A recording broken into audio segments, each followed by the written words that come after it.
What's going on, everyone? Welcome to Thursday for June 12th. This is Alex Volkov, your host for today. I'm an AI evangelist with weights and biases promoting our product for LLM observability called Weave. Um, weights and biases is the sole sponsor for this podcast. Also, with me, I have Jan Peleg. Welcome to the show, Jan. Hello, how are you doing? How are you doing? Good to see you. Uh, After a week that we actually saw each other, we're going to discuss AI engineer in a little bit as well. And we're going to have a few guests join us today to discuss this absolutely full week of news. It's Oh been a yeah, lot. oh It's been a yeah. lot. Yeah. So we're gonna get started in just a few minutes with the full TLDR. Meanwhile, while we get some folks getting into the show, so, welcome everyone. If you are listening for the first time, Thursday AI is the show that brings you all of AI news. Well, as all of the relevant AI news. I can bring all of the AI news. There's so many AI startup releases that we can't cover them all, nor do we want to. We want to bring you the most relevant ones, the most important ones, and obviously breaking news. The button is hot. The second we're going to have some breaking news, we're going to go and discuss those as well. We do some live reactions. So, our motto here is we stay up to date so you don't have to. I was asked if I have a wrong microphone activated. So give me just a second, please. Yes, thank you so much. I really appreciate. There we go. I really appreciate folks who shout out when I have a bad microphone setup. So Tadej, thank you. I appreciate it. Hopefully now it's solved. Please let me know if it's solved right now. Amazing. So let's start again just for the sake of recording. Welcome everyone to Thursday AI for June 12th. This is Alex Volkov, and we are about to start. Yam, how was your week? How was your Whoa, what a week! What a week! What a week! Uh, what do we have this week? Zach acquiring a new task force, new best model ever from OpenAI, some open source from Mistral. It was a hell of a week, and It was crazy. last week was AI engineer. Still, Yep. you know, still, You're still, reflecting on this. yeah, absolutely. Did you know? So, folks who weren't tuned into us last week, we covered AI Engineer, the premier AI Engineering conference with 3,000 speakers. Actually, I'm wearing their T-shirt right now. And Yam and I were there in person, and we covered this. So, folks who were tuned into the show, we did a live show, and Swix, the organizer, joined us. And then at some point, Swix turns to me and was like, "Hey, Alex, we're gonna interview Logan Kilpatrick and Jack Ray from Google. They just gave a keynote on the second day, and they're coming up." I was like, "Okay, amazing." Yam, did you know at that point that Jack is one of the new super intelligence people that Zach hired? Did you know? Really? Yep. I'm I'm Oh no, sure I that had no idea. I I'm had no sure. idea. So Whoa. shout out to Jack. So actually, we interviewed kind of the one of the new super intelligence folks at Meta. Now we're gonna talk about this, folks. We're gonna talk about Zach going all in and buying Scale AI, 49% of Scale AI. So to escape regulatory scrutiny, 49% of Scale AI, including placing Alex Wang as one of the top people at AI at Meta, which is effectively buying Scale AI, yeah, without the regulatory stuff. So we're going to talk about what Scale AI does. Yeah, I think it's time for TLDR. I think folks like to join the show and immediately know everything that happened. And for people here who don't know what this is, we start the show with basically a roundup of news, super quick, hopefully super quick, about everything that happens. And if we miss any part, you can tell us in the comments, those of you who join us live. And if you don't have the full 2 hours that we're here to discuss and hear with us the discussion, you know what happens anyway. Or if you're listening to the show recorded, you can know where to skip. Everything is going to be chaptered and you can know where to skip. So we will do the TLDR. Let's go.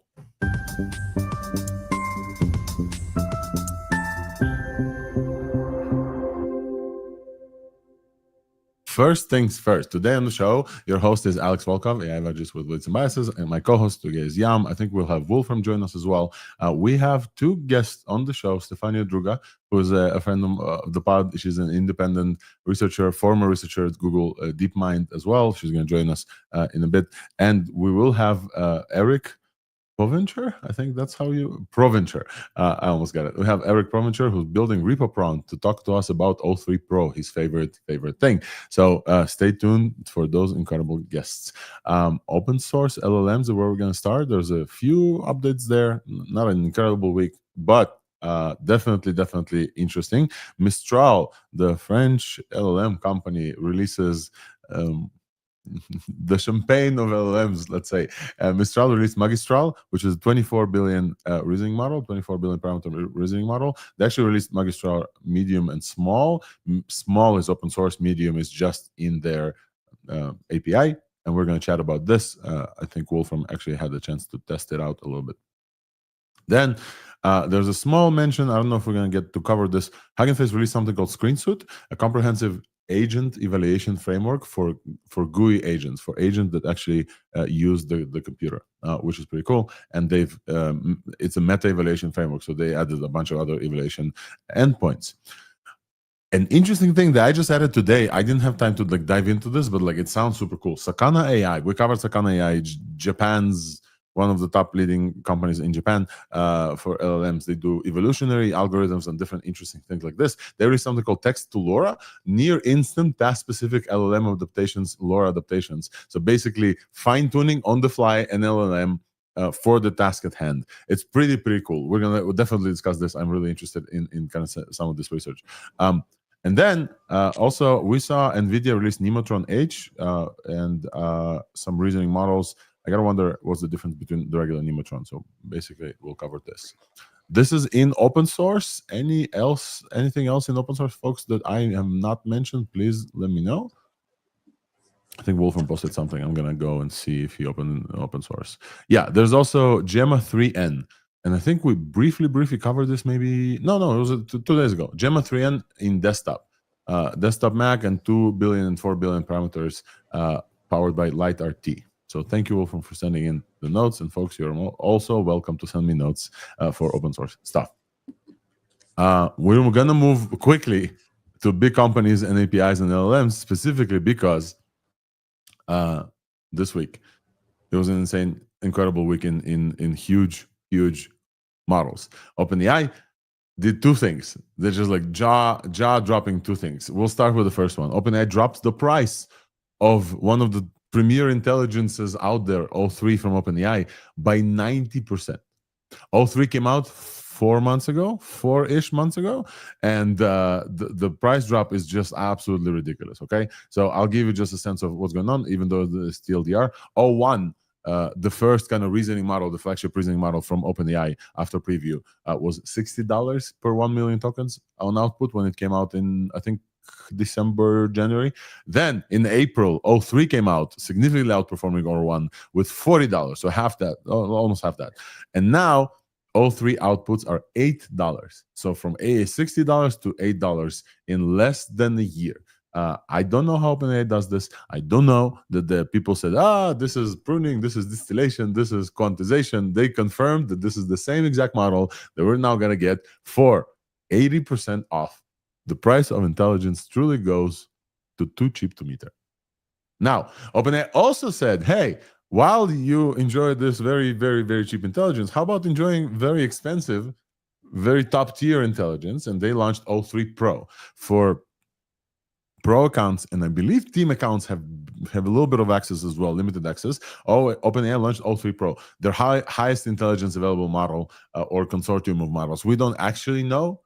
I don't believe that the OpenAI has been transparent with what pro tier level means, but it's somewhere between multiple thinking and choosing the best option. It takes a long ass time. o3-pro is now available on the pro tier and in the API, and the API is cheaper than the previous o1-pro API as well. So it looks like someone in OpenAI got a shipment of those H200s because otherwise I cannot explain these price improvements. Then we're going to go to the most insane news of this week for sure, organizationally and maybe even geopolitically, folks. Meta buys out 49% of ScaleAI.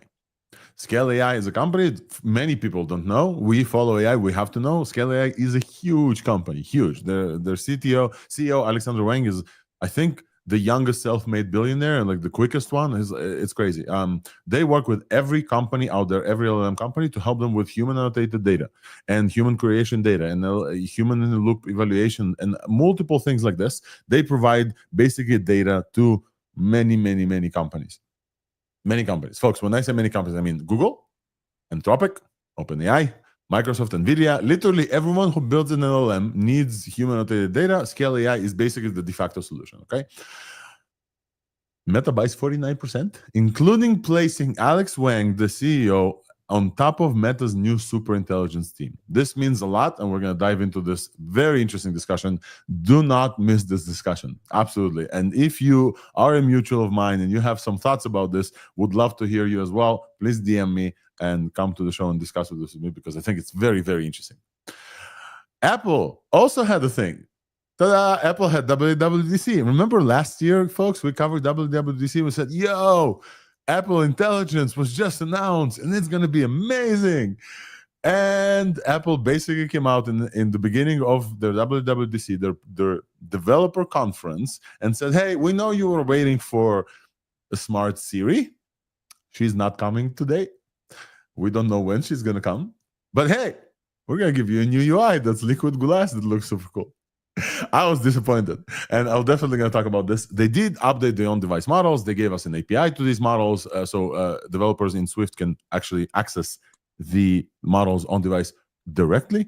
However, very disappointing from Apple, and I will cite Joanna Stern's interview with Greg Wozniak and Greg Federighi, where she's just literally just like mom schooled them, like, hey, you promised us Siri. Where's Siri? Incredible interview. And Apple also this week, before dropping the, hey, we don't have an LLM to compete with any other major labs, they have dropped a reasoning paper called Reasoning and Illusion. We definitely should mention this as well.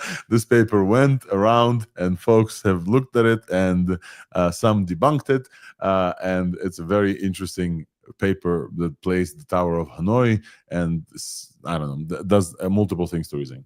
Anyway, we'll definitely discuss this in this week's Buzz, a category of ThursdaiAI, where I talk about everything weights and biases related. Some of it is weave related as well. Our premium conference, Fully Connected, is in a week, folks. Next week, June 18th, June 19th, in San Francisco. Fully Connected. You have still a chance to attend. We would love to see you there. As always, for listening for ThursdaiAI, you can get in there for free. Please just take a look at the thing below on video, or also if you're just listening to this, follow ThursdaiAI. You'll get this promo code in the newsletter. We would love to see you there. We have incredible lineup of speakers, and you'd be able to chat with our team about everything that you like about weights and biases, about weave, and multiple things like this. Also this week, you guys know Hamel Hussain. He has a course about evaluation. I went as a guest speaker on this course. I talked about LRMs versus LLMs as judges. LRMs are, of course, large reasoning models. This is how the literature just calls thinkers. We sometimes refer to them as thinkers. So it looks like LRMs is the thing. And I have a YouTube video recording of that, so you don't have to pay a Hamel, but you definitely should, because the course is amazing. And would love to share it with you in case evaluation. And this, I did a lot of research there. So I did a lot of meta research. Vision video is also hitting up the category that we're going to talk about after this week's Buzz. Veo 3 launched a fast version, which is 2x faster and 80% cheaper. So Veo is not, Veo is Google DeepMind's premier video generation model, the one that was taking the airwaves recently, with multiple folks just like absolutely not believing their eyes. Midjourney is featured twice in their news. Once, because they're about to launch a video product. Twice, because Hollywood, a first lawsuit against AI, Hollywood, I think Universal and Disney are suing Midjourney for outputs that look like Disney outputs. Specifically citing a few doomer non-friends of ours, Gary Marcus and Reed Stahl, because they went and snitched. And so I don't like it. But yeah, we're going to see how this lawsuit ends, because this threatens the copyright as we know it. So very interesting. Hagen Avatar released Hagen 4 with gesture controls. It's pretty cool. We talked about Hagen Avatar. And Topaz, a company called Topaz, launches Astra, a upscaler for video. So if you use any type of video generation creation, you get like 720p from VO3. Topaz has a creative upscaler, an upscaler that adds stuff. Like it literally just adds things, creative one. Right. Voice and audio. OpenAI launched a new advanced voice mode. You may have heard, you may have talked to it already and noticed. Some people like it, some people do not like it at all. Moi, I don't like it. I find it weird for some reason. So we'll figure this out. Then we also have Cartesia releases Ink Whisper. They rebuilt Whisper almost from the ground up, optimizing for real-time chat. Whisper is really good for large volume of text transcription, and Cartesia released Ink Whisper. Shout out to them. We talked about Cartesia, friends of the pod. They've been on the pod before. Almost there, folks. TLDR is almost ending. It's a big news week, so you're getting all of the news together. AI, art, and diffusion. Disney and Universal, as I said, so in Midjourney, we talked about this, and then our friends from Shreya released their own image, their own trained model called Shreya 1, trying to remove the AI-ness look from AI generated images. In AI tools, I have 2 tools to tell you about. None of them are sponsored. When we have some sponsored tools, we will tell you about sponsored tools. Utori launches Scouts, and I've seen like multiple folks, including very big prominent folks in AI, talk about Scouts. It's very interesting. Those are AI agents that monitor the web for you for any topic. You literally can say, and I think this was the example of some of the folks from Utori, mention or ping me when a big lab change in AI, when executives from one lab go to another lab, and this actually worked for them as well. So if you want to like monitor the web for flights under 900, I don't know, stuff like this, Utori agents will do it for you. I have one for AI news, and I wasn't yet impressed. Another one, and I think the last one, this is the last topic in TLDR. Browser company finally launches Dia, their AI native browser. And I've been using this a little bit, and it's in beta, and it's pretty cool. I like AI native browsing. I used it to prepare for the show, and I will tell you all about it. Folks, this is the TLDR. Anything that I missed, folks in the comments, anything that I missed, anything big, please let me know. And if not, we're going to get started with open source.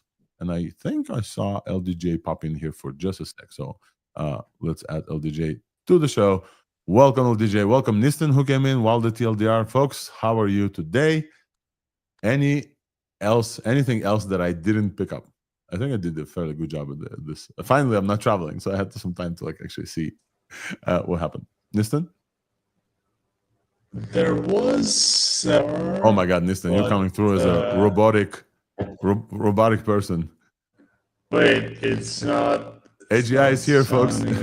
AGI is here, and it's Nistan. Nistan, please fix this and come back to us, okay? LDJ, anything that I missed before, or just want to say hi to folks before we go to open source? I think you mainly have things there. Maybe something will come up to mind later. Maybe there'll be an announcement today, but yeah, we'll see. Nah, maybe there's going to be breaking news, folks. We'll see. All right, folks, we're going to get started with open source. Let us go.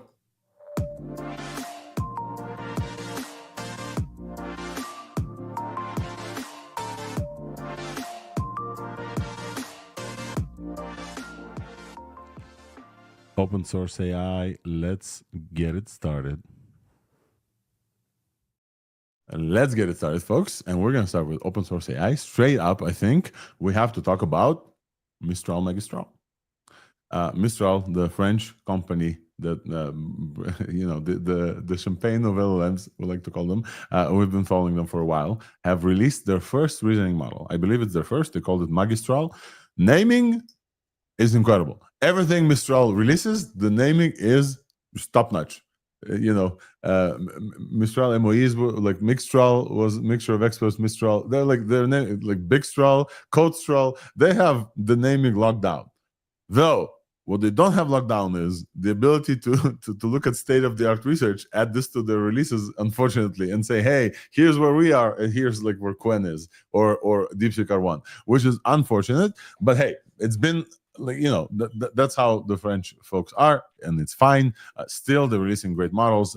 Maybe not like state-of-the-art models, but definitely when we have Wolfram, he's going to join us in a second. There's a whole point of Mistral, which is being Europe first and Euro focused, and doing things according to the GDPR stuff and like the different restrictions. So, folks, what do we think? Yam, have you taken a look at this release? What's your thoughts? LDJ as well. Nistan, if you fixed your AGI microphone, feel free to chime in.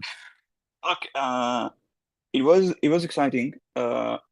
Reasoning models, open source, are not a thing yet. We don't have a lot of them. It was exciting, but a little bit disappointing, I must say, in terms of actual performance when you try it. What do you guys think? I tried it on one question exactly, and Dude, I have it controlling Claude Code in full orchestration mode. It's really horrible, guys. Do not use it. Just don't use it at all. I don't even want to tell people about it. But the thing is that if we're gonna just test it for random stuff, at first I was like that too. I don't know how my mic is now, but it is what it is. You're coming It's to, good. yeah. Yeah, it's a lot better than you think it is. Like, I was able to hack in the vision layers from Mistral. It somehow just picked it up. I might What? release something. I might release something. Just like that? No. Yeah. It just picked it because it's trained off of the same base. Oh, So- okay. Let me Makes clarify sense, a few things. First of all, you said Yeah. do not use it, it's horrible.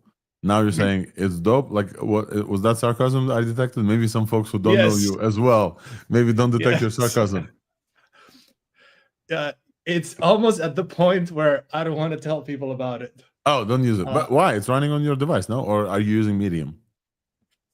No, I'm not using medium. I'm using small. Small. Dude, small is a lot more useful than it seems. I'm Interesting. just gonna put it that. I do think it is like the best 24B, maybe even better than the 32Bs. Like, in that class of models, it is the state of the art right now, in my opinion. Now, for one or two questions here and there, it's like, okay, but I could dump in a whole code base and it's still pretty fast, even though I was running it in 8-bit. And it actually did a pretty good job, even compared to Opus. Obviously, cannot execute on that to rewrite entire parts of the code base. But as I don't know. I really like it. I'm using it a lot. You're giving reviews all over the place. Is it good like Opus? Is it horrible? I can't get the bottom line. It's a tool.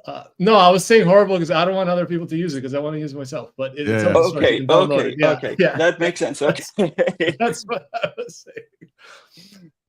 So interestingly, Dylan Patel from Semi-Analysis went and also did some cynic takes and said because Mistral is beholden to the expert controls, they weren't able to test against Quen, and I tested it for them. It was really funny because, as always, Mistral does not, bring Quen into the equation. Here is the comparison for Quen. Everyone forgets. AI.me 25 and 24. You see DeepSeek R1 taking kind of the lead there, and then Magistral Medium is kind of lower than even Quen, 4 billion parameters. So on specific like math things, I'll say again, the Magistral Medium one is underperforming Quen 3, 4 billion parameters, which can just run on your device. But as always, we say that vibes are mattering a lot, and evals don't tell the full story.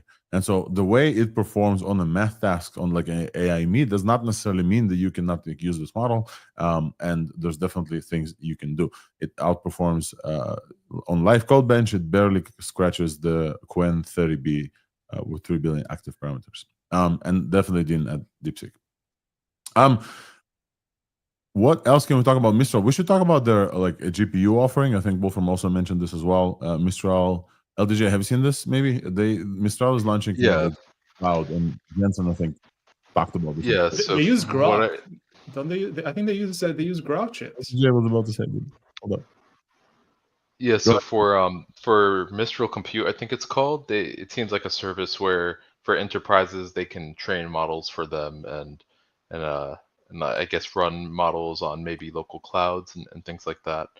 But more of like a bespoke service for enterprises.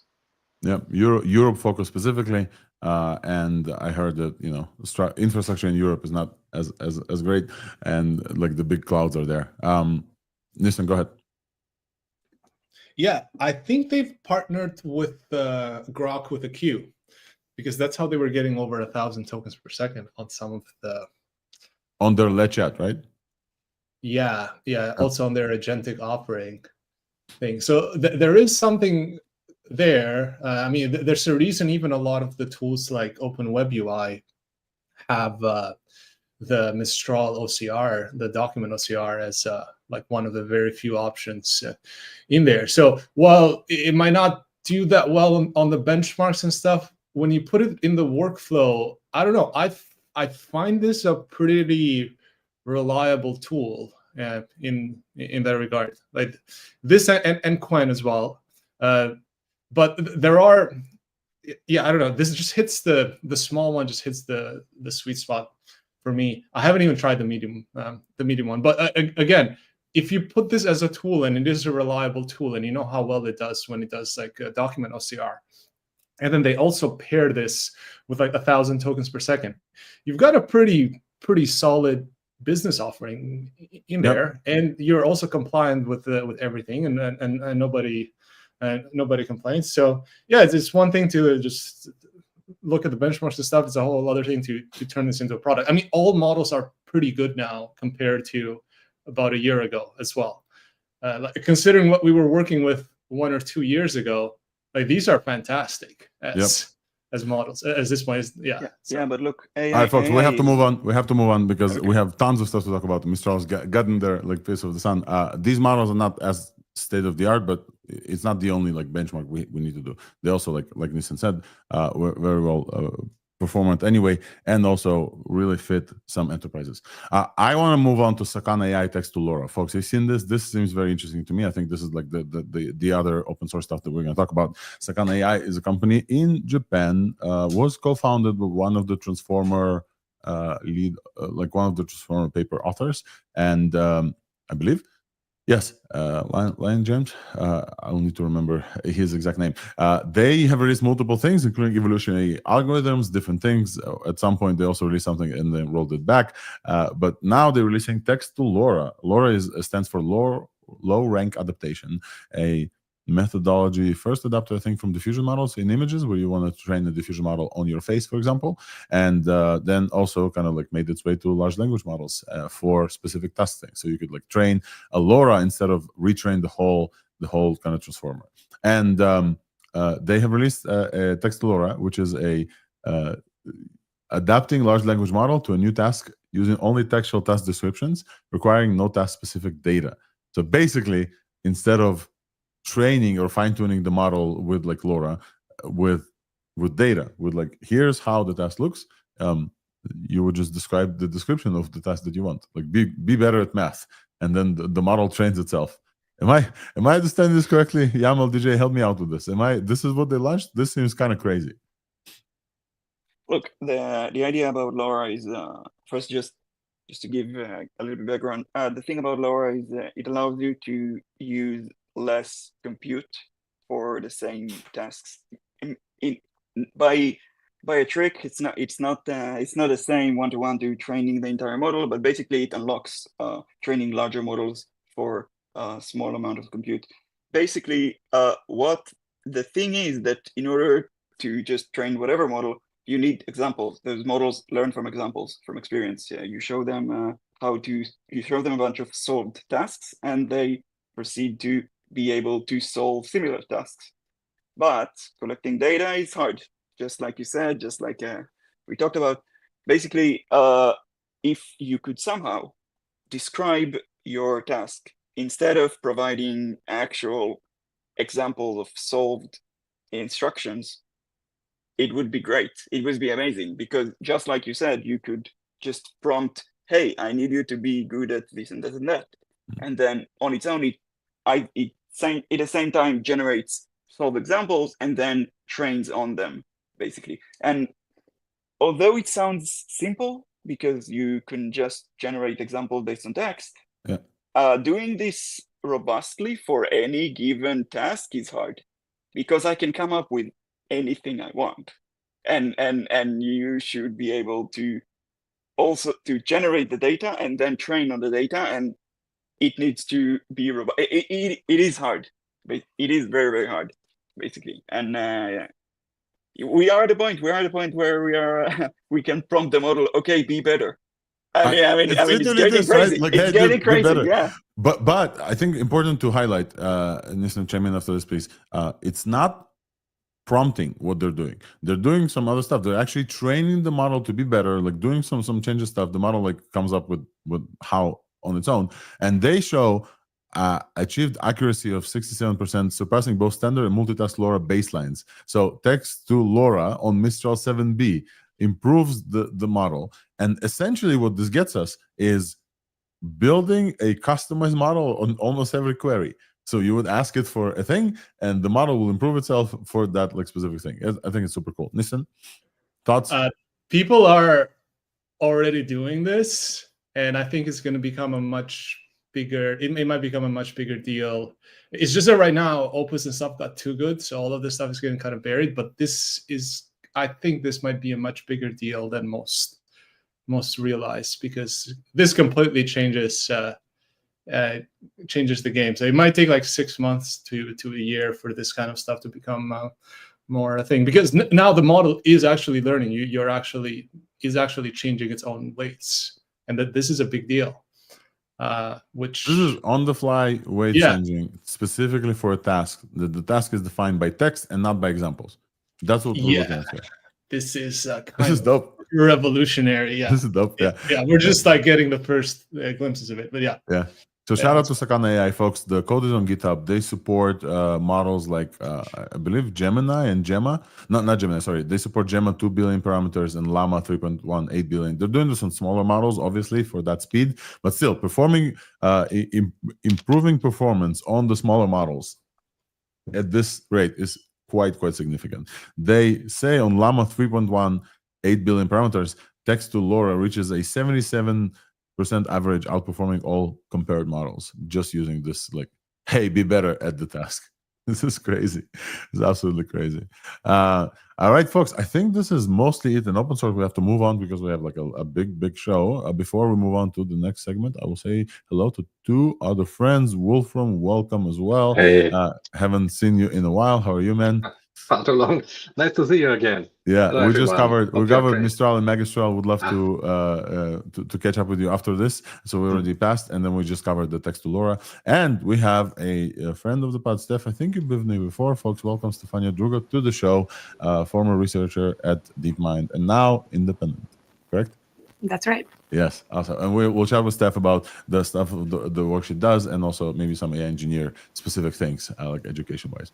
Folks, now we're moving to big companies and APIs. I think we're done with open source because we have to talk about like huge things. And I think the number one that we're going to cover is OpenAI's releases. I don't know. I was debating what was the bigger piece of news this week in the in the big companies, whether or not this is like Meta creating a superintelligence team and buying ScaleAI or OpenAI.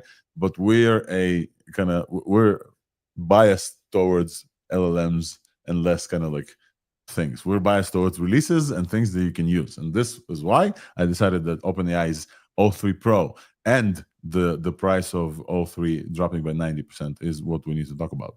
I will delay a little bit the O3-pro conversation. Oh, no, I will not, because, all right, folks, welcome to the stage, Eric.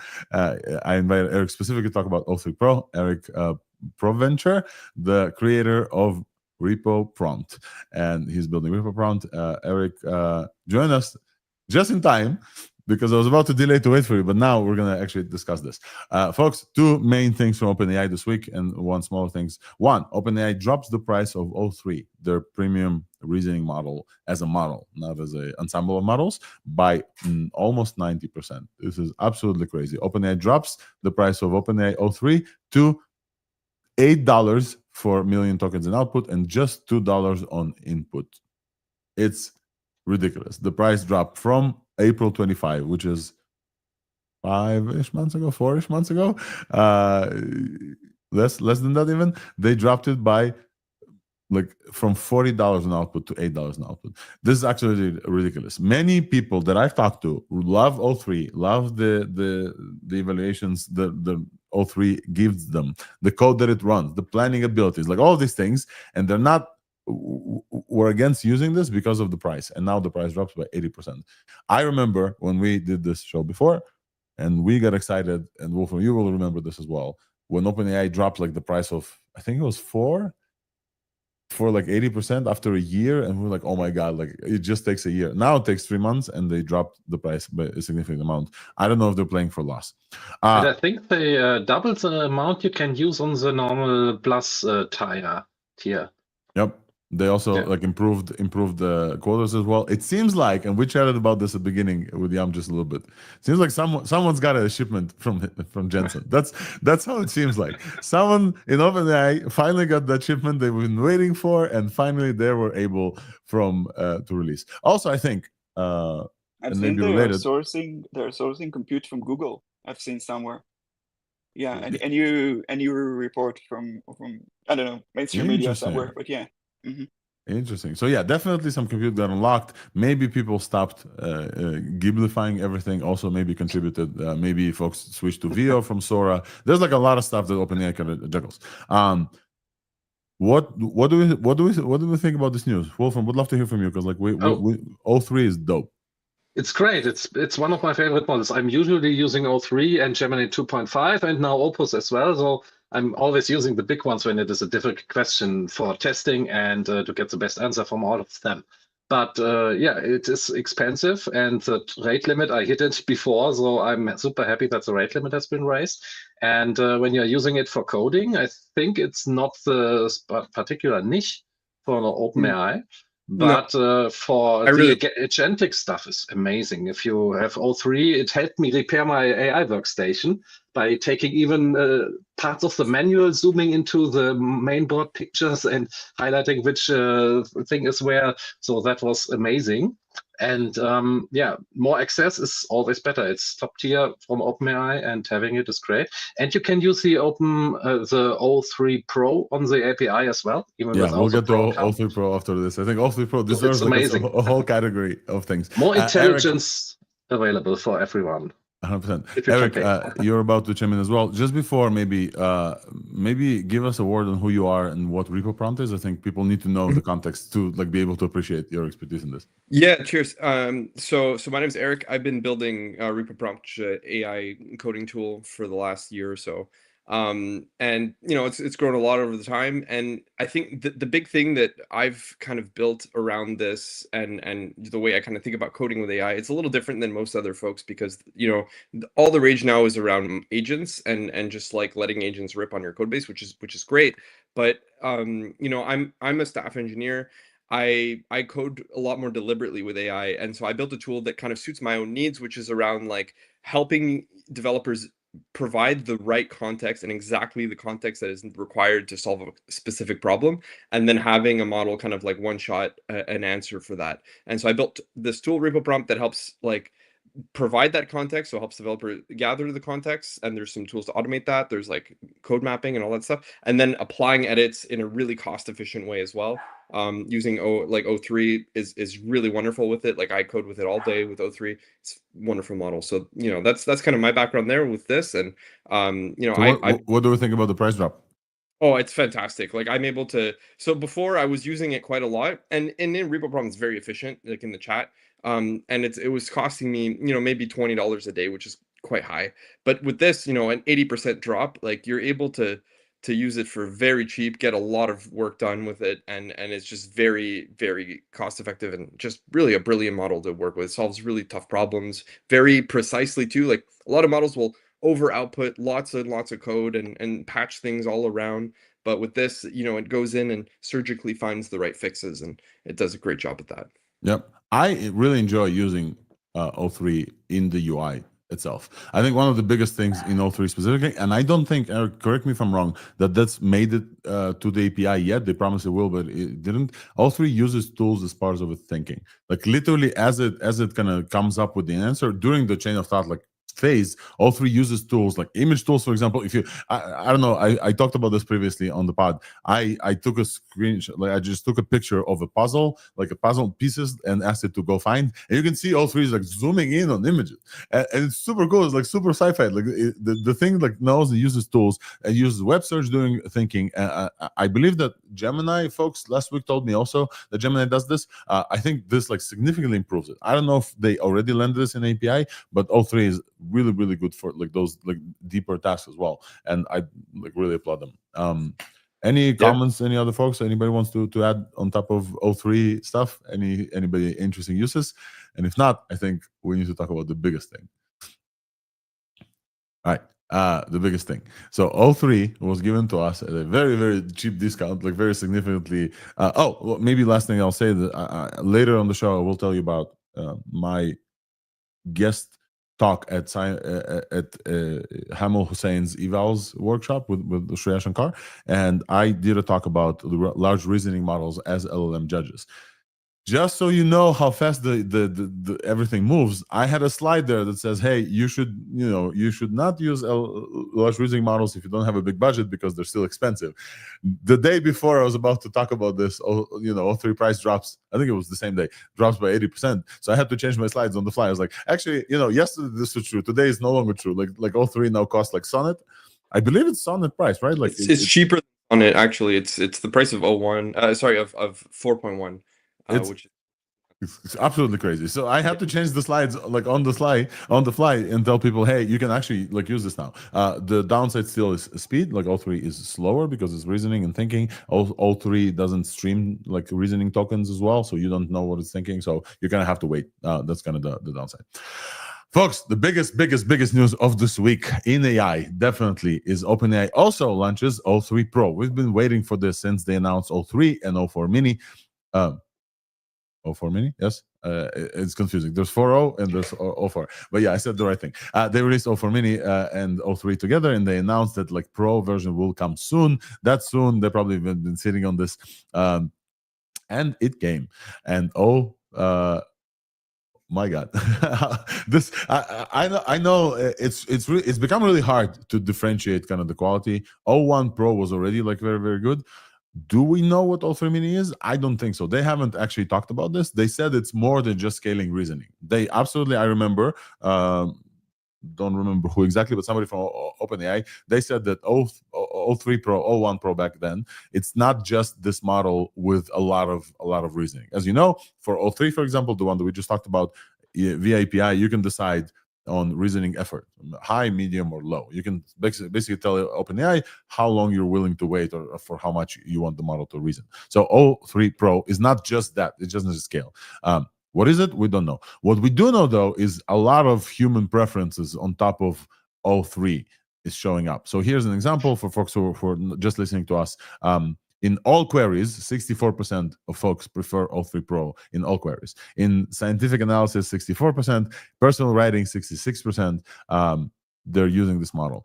Eric, I believe that I found out about RepoPrompt, the tool that you're building, specifically when O1 Pro was released.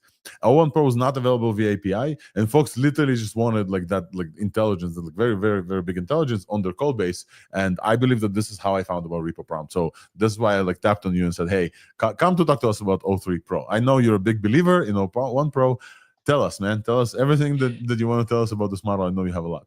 Yeah, I mean, so first of all, I think the thing that it differentiates it from O3 is that it's like a best of 10. Like if you've had researchers with at OpenAI who have said like try O3 like just a bunch of times and look at the differences in the output. There's a lot of variance, and O3 Pro kind of like consolidates this and adds consistency and helps like the model kind of output a lot longer responses with like high reliability and consistency. And that's like the big thing that you get out of these Pro models, which like if you were to use O1 back in the day and O1 Pro, like you could get much longer answers, much higher quality responses, and you could trust the output a lot more. And I think that's back with O3 Pro. So you get like the intelligence of O3, but it's a lot more focused and kind of refined, and you get to like get these responses to like much tougher problems too, because often you'd have to like really prompt it a lot and really try and like evaluate the differences, and there's something a little special about the Pro side of it. So So yeah, I was actually lucky enough to try it a little bit early, starting last week.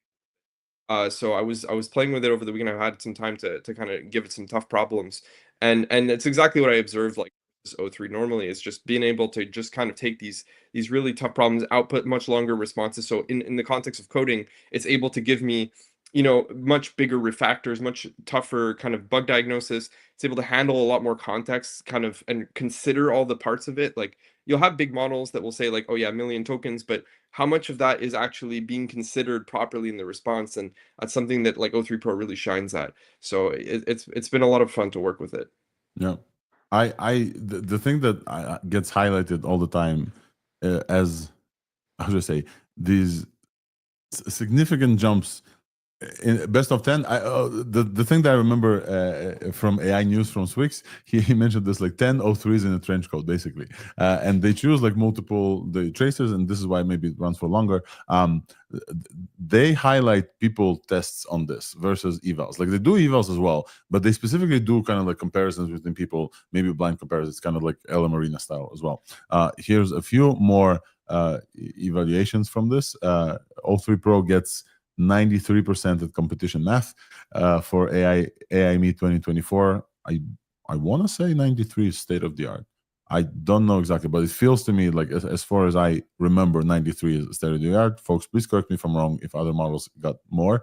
O3-pro also answers GPQA Diamond at 84%, which is insane. And listen, we keep talking about GPQA Diamond as like one of the harder knowledge things to like do. 84% also is absolutely insane. And competition code, o3-pro is coming close to 3,000 ELO score.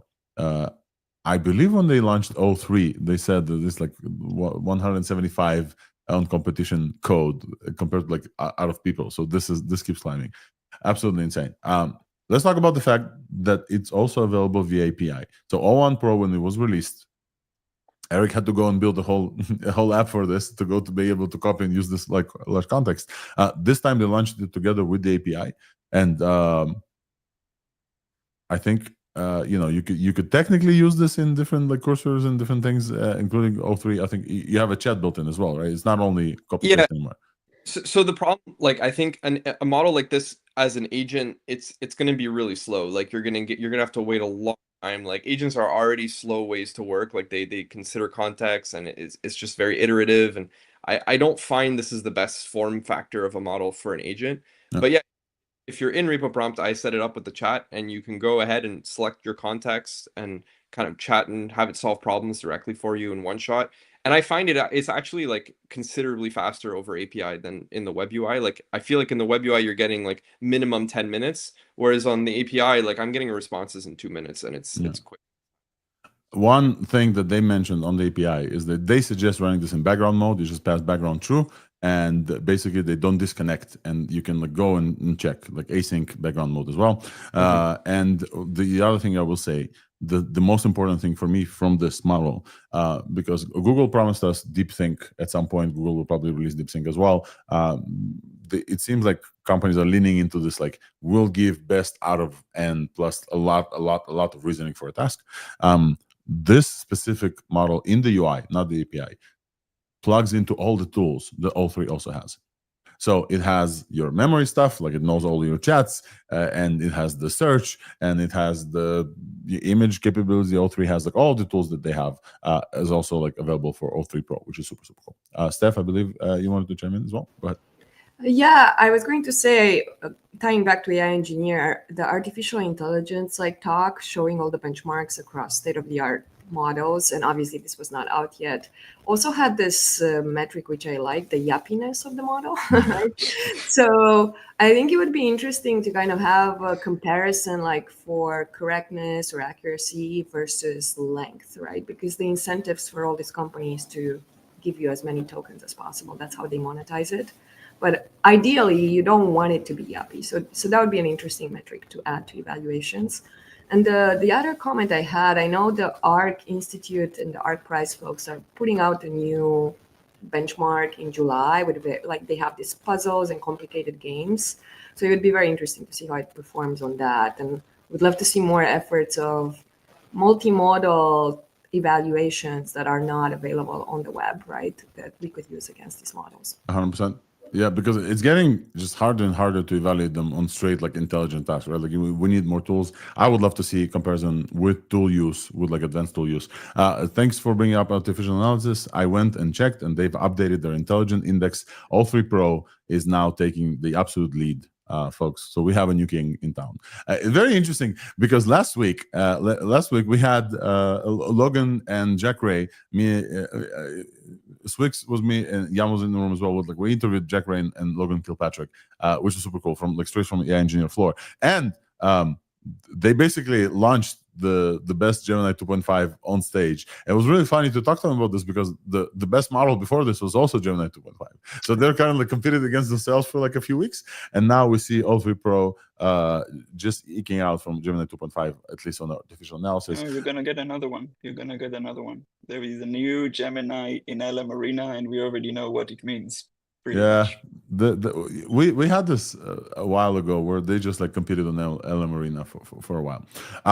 Folks, any other comments on O3-pro? I want to hear from other folks who play with this, who want to like give us a chime in. General vibe from everyone that I followed, including like Ty Wilcoven, like a bunch of other folks, is great. Latent Space, shout out to Swix and Latent Space. They have Ben Heidluck, I believe is his last name, is a high taste tester, and he posted like a whole thing. He also had access early, and he basically showed other uses. If you just chat with this model, it's kind of like the same, but if you provide it with a lot of context, it gives you exactly what you need. That's kind of the summary. If you are interested in diving deeper, he also got a little bit early access to O3-pro. So it looks like it gave a pretty good solution to solving world hunger. Because Matt Schumann was trying it. He took it like an hour to think about like a 2-sentence question. It's just my one thing about all models is I feel like they're just optimized really well to just like feel nice, but then when you try to take action on what they say, you start noticing that quite a bit more of it was made up than it seemed at first. So while they are good, I don't really like them for work stuff myself. Like it just adds too much crap in my opinion. Otherwise, but most of what I'm doing is code anyway, so I'm very opinionated on that. Have you only used it in ChatGPT though? Where are you using O3 to have that opinion? I'm just curious. Just from the interface, just from ChatGPT, not from the API. So it's funny. I've since O3 launched, they added all these tools. There's the memory, there's all kinds of things, and I find that in ChatGPT, it really distracts the model from like what you're getting out of the model. Like they added all the scaffolding, and it's great if you want to use the tools, but if you don't, you're actually, it's very much distracting to the model. And I really recommend just putting it in the chat, like in a raw chat interface with just the API, and trying again, because you'll see the results are quite different and you get a lot more reliability. Can you give examples? Of use cases that you saw? Yeah, I've tried it in Cursor and I even tried it in Klein to do it, but I'm also just not used to the model as well. That's a whole other subject, that people just get used to the tool and they know how to work with it. All right, folks. I will. Huge fan of 01, and now huge fan of 03. Everyone was sleeping on 01. I've been using it ever since till now, and now I'm using 03. It's a great so folks, model, that's O3-pro. I just have to move on because like we have a bunch of stuff as well. Everyone, that's like O3-pro. We will see more models that like from other companies compete with this. As I said, Google like hinted at Google Deep Think, I believe, which is like basically I think their attempt at something like this. I will say like O3-pro barely ekes out Gemini 2.5 on the artificial analysis stuff, so it's going to be very interesting Google's response to this. I think the next thing we should talk about is Meta's ScaleAI stuff. Would love to tell folks about ScaleAI. Steph, I know you know about ScaleAI as well. Would you like to tell people like what this is? Like many people who listen to us, for them, scale is like an obscure thing. I know we chatted with you about like companies getting like human data. Would love to hear from you a little bit about this to help folks understand, and then we can talk about like the move that Meta did. Sure. Let's see what I can share without getting in trouble. Skirt the rules. Yeah, Scale is like the #1 evaluation platform that all the big tech companies are using, including Google. Like when I was in DeepMind and Gemini, we use them, right? So they coordinate vast teams of vendors to create like quick eval data on the fly for a specific use case. So they are like the go-to for all the big tech companies in terms of evaluation, but also have really large contracts with the government. So that's the TLDR. Every big company, literally. Like I went and tried to see if I can actually like cite everyone. OpenAI uses them like famously. I saw a tweet that Alex Wang, the CEO of Scale, was actually like roommates with Sam Altman back in COVID, something like this, right? So like Alex is very much in there. Anthropic uses them, like they announced it. Google, like you just said, and I think it was public as well. Meta also uses them, and they're very important to like many companies because like they release new models, they need to test them. Some of that human preference testing that I just showed you before is likely ScaleAI, right? Like the thing that I just showed from O3, likely at least some of it is like ScaleAI based, right? So like very important company.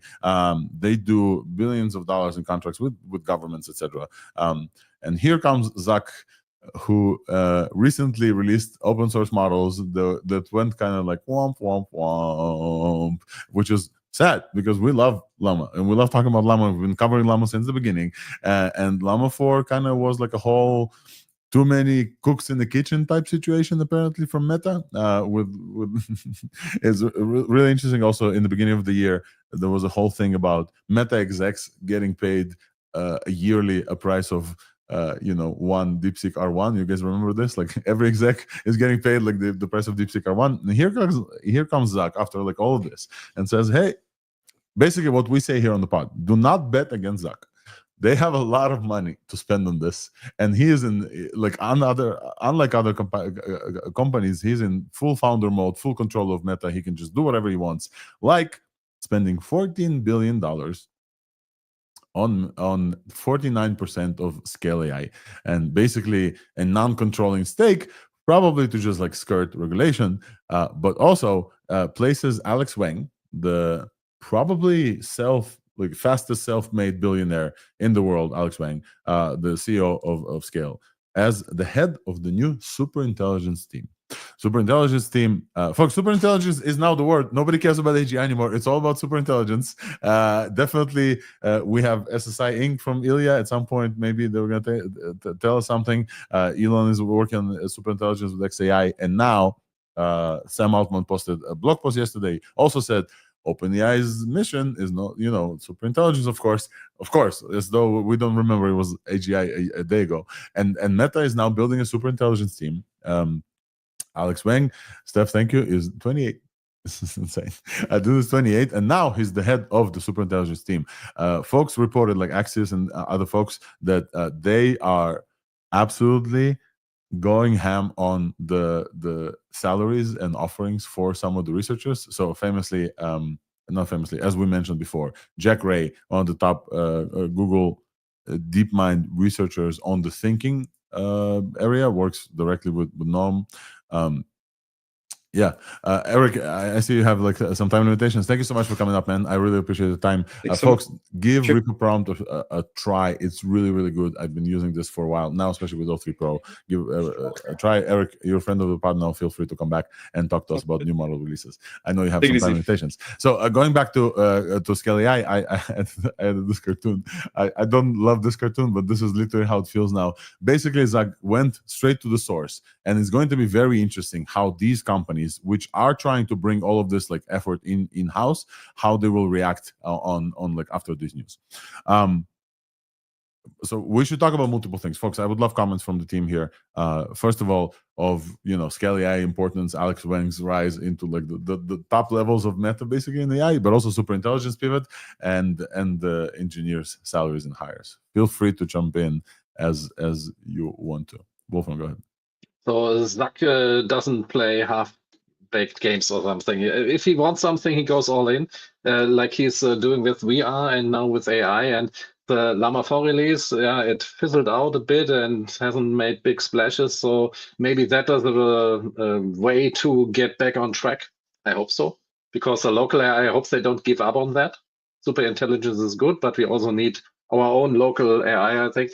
That is very important in the future. So they kickstarted the scene in a way, and I hope they keep doing that. And more data can only lead to better, or better data leads to better models. Yep. Wolfram, you also had a comment in our chat that says researchers are the new rock stars, and AI researchers, at least. AI researchers, and I believe maybe you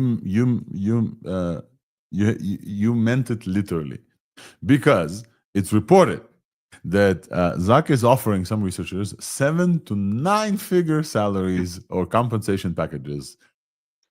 9 figures for folks who don't do quite the math like me. I had to go and check. It's like above $10 million in compensation. It's between 10 and 100, I think, is 9 figures, right? Yeah. Yes. Okay, cool. Thank you. Folks who do visualize numbers. Yeah. So Wait, no. 7 figures is 1 to 10. 8 figures is 10 to 100, and 9 figures is 100 or more. Wait, really? What? Hold on. You're saying that Zach is offering folks above $100 million in compensation? No, Alex. I don't think the article said 9 figures, did it? I think it said 7, Between 8. 7 to 9. That's what it said. 7 to 9. Oh, okay.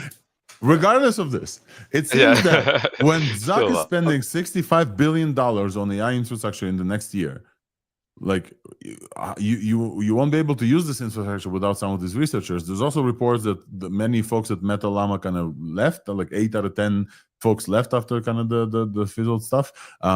It's not only a new team here, and Meta already has 2 AI teams, right? There's like Meta Fair and there's Meta AI, and Jan LeCun is somewhere in there doing interesting things. And now there's like a new team that apparently per records are gonna sit by Zach. Yeah, I think you literally had a tweet about this, right? Like the new team in AI is like just cooking superintelligence with Zach. Steph, go ahead.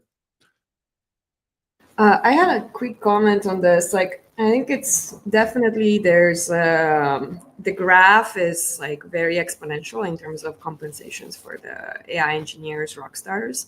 But there's also this interesting phenomenon that happens that your top like AI engineers and AI researchers are like the main IP, right? So, and these people actually switch companies.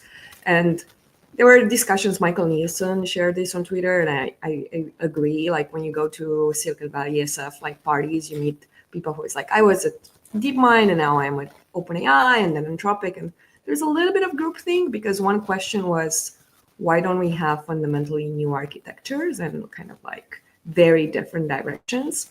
And part of that, in my opinion, is because like you sort of have this community of people migrating between the big companies. It's something to think about. And I think this insane compensation packages, oftentimes are also because people come with their own companies, and we're seeing unprecedented deals like Mustafa Ali, who came to Microsoft, came with his company. Then Noah from Character.ai, who came back to DeepMind, came with his so we're seeing these deals that we've never seen before. Like you're not hiring a person, like you're hiring a person and bringing their company, which is an independent company. And then you have like the whole, like it's a nonprofit, now it's a for-profit. So it creates like very complicated situation. And I think in particular in this day and age where for young people in junior roles, unemployment is like all times high. Like people in CS are super depressed, like people who are just finishing their degrees, because it's very hard to find internships, very hard to find jobs. To kind of see like this 8 figures, probably not 9 figures, but 8-figure salary creates like this very extreme dichotomy, which is a little bit depressing. Yep, I absolutely see this. I will say there's a few more aspects to this that I really wanted to touch super quick on the show. Alex Wang is also an extreme China hawk. Like if you listen to Alex Wang, he testifies in Congress. He's like, we must win. This is a war and we absolutely must win. I haven't seen, as far like I listened to Zach on like Friedman and like with Joe Rogan, etc. Zach is definitely like, hey, America first, like let's do like open source in America, etc. He definitely, but I haven't seen this line from him. If you listen to some of Alex Wang's, like he is extreme in this. He's like way out there. He's the most extreme in this. Yeah. And now like this means a lot for like geopolitics, because like Meta has above like I don't know 3-4 billion people using Meta products around the world, like at least like 2, like it's very interesting how that superintelligence labs is going to get shaped, including some other like researchers. Steph, to your comment before, Swix famously called this last week on the show execu-hires. So there's like equi-hire when you like buy a company only for its, you know, the talent. Now there's like a whole crop of regulatory skirting execu-hires, like Noam Shazir. Famously, Character.ai got bought out. Noam got brought back to DeepMind. Recent one was Johnny Ive for $6.5 billion with IO and I forgot, with Comma or with Love, something like this. His company that he created, and with Love or something like that. With Love, yeah. And now we have essentially we have ScaleAI and Alex Wang for you know, for a lot more money, $14 billion plus ScaleAI. ScaleAI is a business. ScaleAI is like great business. You know, it may be great for Meta to have, but I don't remember Meta buying like parts of businesses yet. Meta bought Instagram, Meta bought WhatsApp, Meta bought like all of these companies, just like literally absorb them. Here's like, oh, we're just gonna have a non-controlling stake. Very, very interesting. Big news from the world. LDJ, go ahead. LDJ, I believe you have a hand up, or maybe it was from. Oh yeah, can you guys hear me now? Yeah. Sorry, I was double muted. Yeah, so for some background, Alexander Wang, his parents are from Taiwan, so I think it's even kind of more so meaningful to him to kind of like be on the side of things and angle his business in this way, because like I think a lot of people, at least in like a lot of first world countries in the US, they don't realize like there's not really much of a fear of, you know, like where you grew up or this land like being invaded, right? Like nobody really thinks about like, oh, what if our enemy invades the US? Like, I mean, maybe that would happen in some point in the future, but I think it's not often in people's mind. But when you live in some place like potentially like Taiwan, it's like it's actually a reality of, okay, this is like an actual potential threat in your lifetime that this thing might happen. Yeah, absolutely. There's a whole thing in their parents are from Taiwan, but also you know, very strong about like we must win this, like, and this is a war. Like it really interesting to go and listen to folks from to Alex Wang. Any other comments about this? Yeah, since when are we into geopolitics? I thought we were doing gradients and so on. Sorry. Yeah. No. I'm not talking about you. I'm talking about like us in general. Like since when are we all in this? It's okay. Yeah. Look, I will say it's top of mind for many folks. Many folks are really concerned about like general AI. We're here to give like the positive outlook, always been and always will be, but we also mustn't like ignore the realities. Like a lot of the stuff that gets decided because of some of these things. We don't talk about like chip exports. We don't talk about the multiple things, but definitely those are there. And, you know, we should also mention. And I thought it relevant because a very strong opinionated person about this that's openly talking to governments is now taking a position of control in one of the biggest labs in one of the highest leverage positions, just like sitting the desk across Zuck and kind of deciding how this team is going to go. And so again, to mention Jack Ray, who used to work with Noam on the thinking at by the way, for folks who are listening to this, our conversation with Jack from last week is super interesting. It was really great to hear directly from him. We talked about personalization. Like, you know, the dude is like, there's a reason why like he was tapped on some other folks. So definitely go and listen to that conversation. We did not know anything obviously until yesterday, so like it was cool, a little bit premonitions. Speaking of, we had this conversation during the AI engineer kind of coverage that we had, and I wanted to pause here for a brief moment and basically talk about the AI engineer as well. Steph, you're here, you were there as well. You had a talk. I had a talk about MCP observability. Jan was doing the live correspondence thing, running around the floor. Well, Wi-Fi allowed. Like it's really fun. Folks who are only listening to our show, we posted, we only did this for X, but we posted a live stream a day before the Thursdai last week, and the Wi-Fi was a little bit better. It's really, really fun. Like it was really fun. Jan talked to, I think, let's see who you talked to. You talked to Ahmad from Langbase. You found the weights and biases folks. With the dog that we had there. And also you talked with Itamar from Kodo, who's also a friend of the pod and been here and talked about agents. And then you found Daniel and Michael Hahn, Daniel Hahn from Onslaught. This was like just I'm walking around the show. Like the AI engineer, folks, is like we say the toppest premium like one AI conference in the world. Everybody knows Swix knows everyone, and so basically this was just absolutely mind blowing. To me, absolutely. I talked about this last week. I just want, like, I landed home. I'm still processing of just how many of my mutuals on X, how many top researchers, how many AI builders, how many like great people I get a chance to meet. Steph, would love to hear your experience as well, and then let's maybe talk about like what you talked about on stage as well, because I think it's super cool. Sure. I loved it. It was huge. I think it was like 4,000 people this year. And I think both of us went to all the editions from the beginning. So to see the conference going from 300 people to 4,000 people in 3 years, like, it's just mind blowing.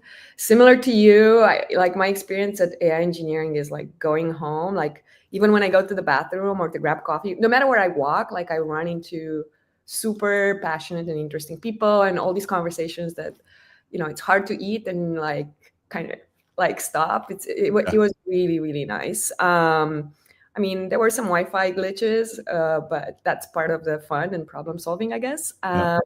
Some of the highlights for me, I really liked Sean Grove talk, which was actually the last keynote talk, where he talked about the importance of specification and how everything is a specification now. And it's so much about the clarity of our thinking, which gets crystallized in the text we write. And if we think about the prompts and meta prompts and systems instructions as a specification and apply kind of an analysis on like, is each word clearly communicating the intent, and how are we keeping track of our prompts and kind of diffing them or reaching agreement and alignment within our teams on those prompts. And I thought that was super interesting. And I've read like 4 or 5 write-ups about AI engineering. They were all referencing it. So I love Sean's talk. I also like that Greg Brockman, first of all, that he showed up, which is like great validation for the AI engineering movement, but also that he recognized when he was talking to Swix that we need new architectures, that transformers is not the end game. Like that was like my main takeaway from that conversation. And of course, Simon with his pelicans, like capture people's imagination. And it made me reflect also on like, because we were talking earlier about evaluation, right? Like, why is it that we need like a pelican riding a bicycle as one of our measures of intelligence of these models, right? Because they're moving so fast and like they're changing. It's just hard to figure out like, how do we test them in a highly visible way that we could compare across the board. So of course, the pelican riding a bicycle is a goofy thing, but at the same time, it does speak to almost like our limitations as humans to try to make sense of these models and how they work. Last thing I'll say about just the general vibes, it was great to see this year their tracks on generative media, robotics. I was in the robotics track. There were folks like Steve Ruiz from TLDR and Christophe Chenon, Excalidro. So like a lot more like into the creative coding, robots, science. So AI engineering is expanding like beyond coding and digital like applications, which is fun. So that brings me to my talk. I built a real-time AI co-scientist and demoed it on stage. So I had to bring robots and microscopes. And can I present? Can I actually share the screen? Yeah, 100%. Okay, so just be very descriptive because we have people just listening. Oh, great. So this is what the system looks like. It's called LabMind. You can connect as many cameras as you want to it. Right now, I'm showing a screenshot that has it's showing crystal growth that I did in my apartment in Tokyo. So I have a macro view coming from the microscope and an overall view of the experiment. But then I also have sensors that are connected in real time to my platform that are monitoring the temperature, the humidity of my experiment. And I can graph the data in real time and also analyze the camera feed in real time. So given I can do any experiment, in this case, I'm showing the crystal growth. I have a research assistant, a co-scientist, where I can ask questions, and that co-scientist has access to all the data from the sensors. So when I'm asking, are like my experiment condition nominal, they're going to be like, oh, for crystal growth, for this like control sample, conditions are within normal bounds, or you need to increase the humidity or temperature. But get this, it gets better. Like it can also change those conditions for you. So there's money like this robotic arms and robotic cameras that in real time can actually go and track specific objects or control, like move like parts of your experiments or increase the temperature or change the conditions. And the part that is very useful, like science is slow, right? So I had these experiments both on fermentation and crystal growth. I had to do stuff that it's safe to do at home. Yeah. So I let it run for hours, and the platform allows me to record and then analyze the recording of that data. Here you can see like the recording sped up from the microscope and how the conditions are changing, like the humidity is going higher. But then I can analyze all of that data and see that my crystal growth is actually is not gradual, that it happens in bursts. And this confirms like what I recorded over 8 hours. It confirms like what we knew from literature on crystal growth. But I've done it with this system. It's all kind of React with hooks for the sensors, for the cameras. You can talk to it, it talks back, and build it in 2 weeks. The hardware is all open source, and it costs like the whole setup costs less than $400. And my idea with this was I was very inspired by the work from Google on co-scientist and Sakana, but none of these are real time. So I want to have a support for researchers when they are in the lab to kind of come up with new hypotheses or be able to parallelize their work or create simulations based on the physical experiments that they're doing. So that's what motivated this. And yeah, it's open source. It's just like the first prototype. I'll continue to work on it and test it with scientists. So absolutely share. This is so dope.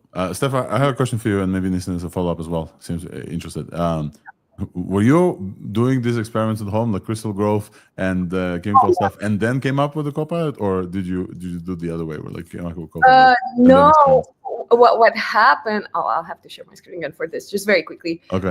Because I think it's so what happened was that I knew I wanted to do a co-scientist, and what I did was that I basically pulled out all the hardware that I have, and I created kind of like this recipes, right? Like I'm like, what are all my inputs? What are all the sensors I have? What are all the boards? What are all the cameras? And then it's like, okay, what are the experiments that I can do with this? And that's what the process started. And then it's like, okay, crystallization, that's something I can do in the span of a few days, and fermentation as well. But this was my lab in Tokyo, like I'm basically, which I travel with, and I brought it to AI engineering and did live demos. So I can't wait for the talk to be out. No issues at the border, bringing up like labs and chemicals into the United States? They didn't check my bag, luckily. And these are like, crystal growth is like basically an over-salinated solution, and then fermentation we do at home all the time, so it's like safe stuff. Yeah, Nissan, go ahead. You had a comment as well, I believe. Yeah. I wanted to know. Okay, you built it with React and hooks. First of all, what's the repo? But I wonder, have you thought about, would there be a case for a voice control as an interface? Because there's so much back and forth on that. People try it and then they don't like it, but it seems like it's a good idea. I want to know, what do you think about that, like in a lab? Thanks, Nistan. It's a great question. This has voice control, so you can speak to it and it can speak back. And I'm just using web speech for that, so nothing fancy because I want it to be fast. I did play a lot with Pipecat and other kind of like voice to voice and all. Voice is tricky. It can get distracting. Latency can be tricky. The hardest thing I would say is the interruptions, how the model figures out like when you're interrupting it. And I know there's active research happening on this, and Quindala from Daily and Brooke, and like there are a lot of amazing researchers and like engineers working on this. But yeah, the platform does have the option to have voice input and voice output. But personally, when I use it, like I don't use that a lot. So I don't know if that answers your questions. No, it Steph, does. It does. Yeah. One I last feel question for you. There's also something about education summit. Do you want to speak to this a little bit? Oh, I yeah, found this very interesting. Yeah, so when I don't build co-scientists, I did a lot of research since 2015 until now on AI education and how we teach AI to people and kids, and build the first platform where kids can train their own models and use them in visual block programming languages, and then build a copilot for Scratch for kids, which is deployed and works in all the major languages. It's cognimatescopilot.com. And I spoke about it at AI Engineering in New York, and Ben, who's one of the co-organizers of AI Engineers, and Dad, like really, love like the focus on kids. And we start talking about what would it mean like to actually bring the education into the AI engineering community. And after several conversations, decided we're going to do an AI education summit as part of AI Engineer. We launched it this year. There's like already hundreds of people that sign up. It's going to happen sometimes in October, early November, probably like late October, online. It's free.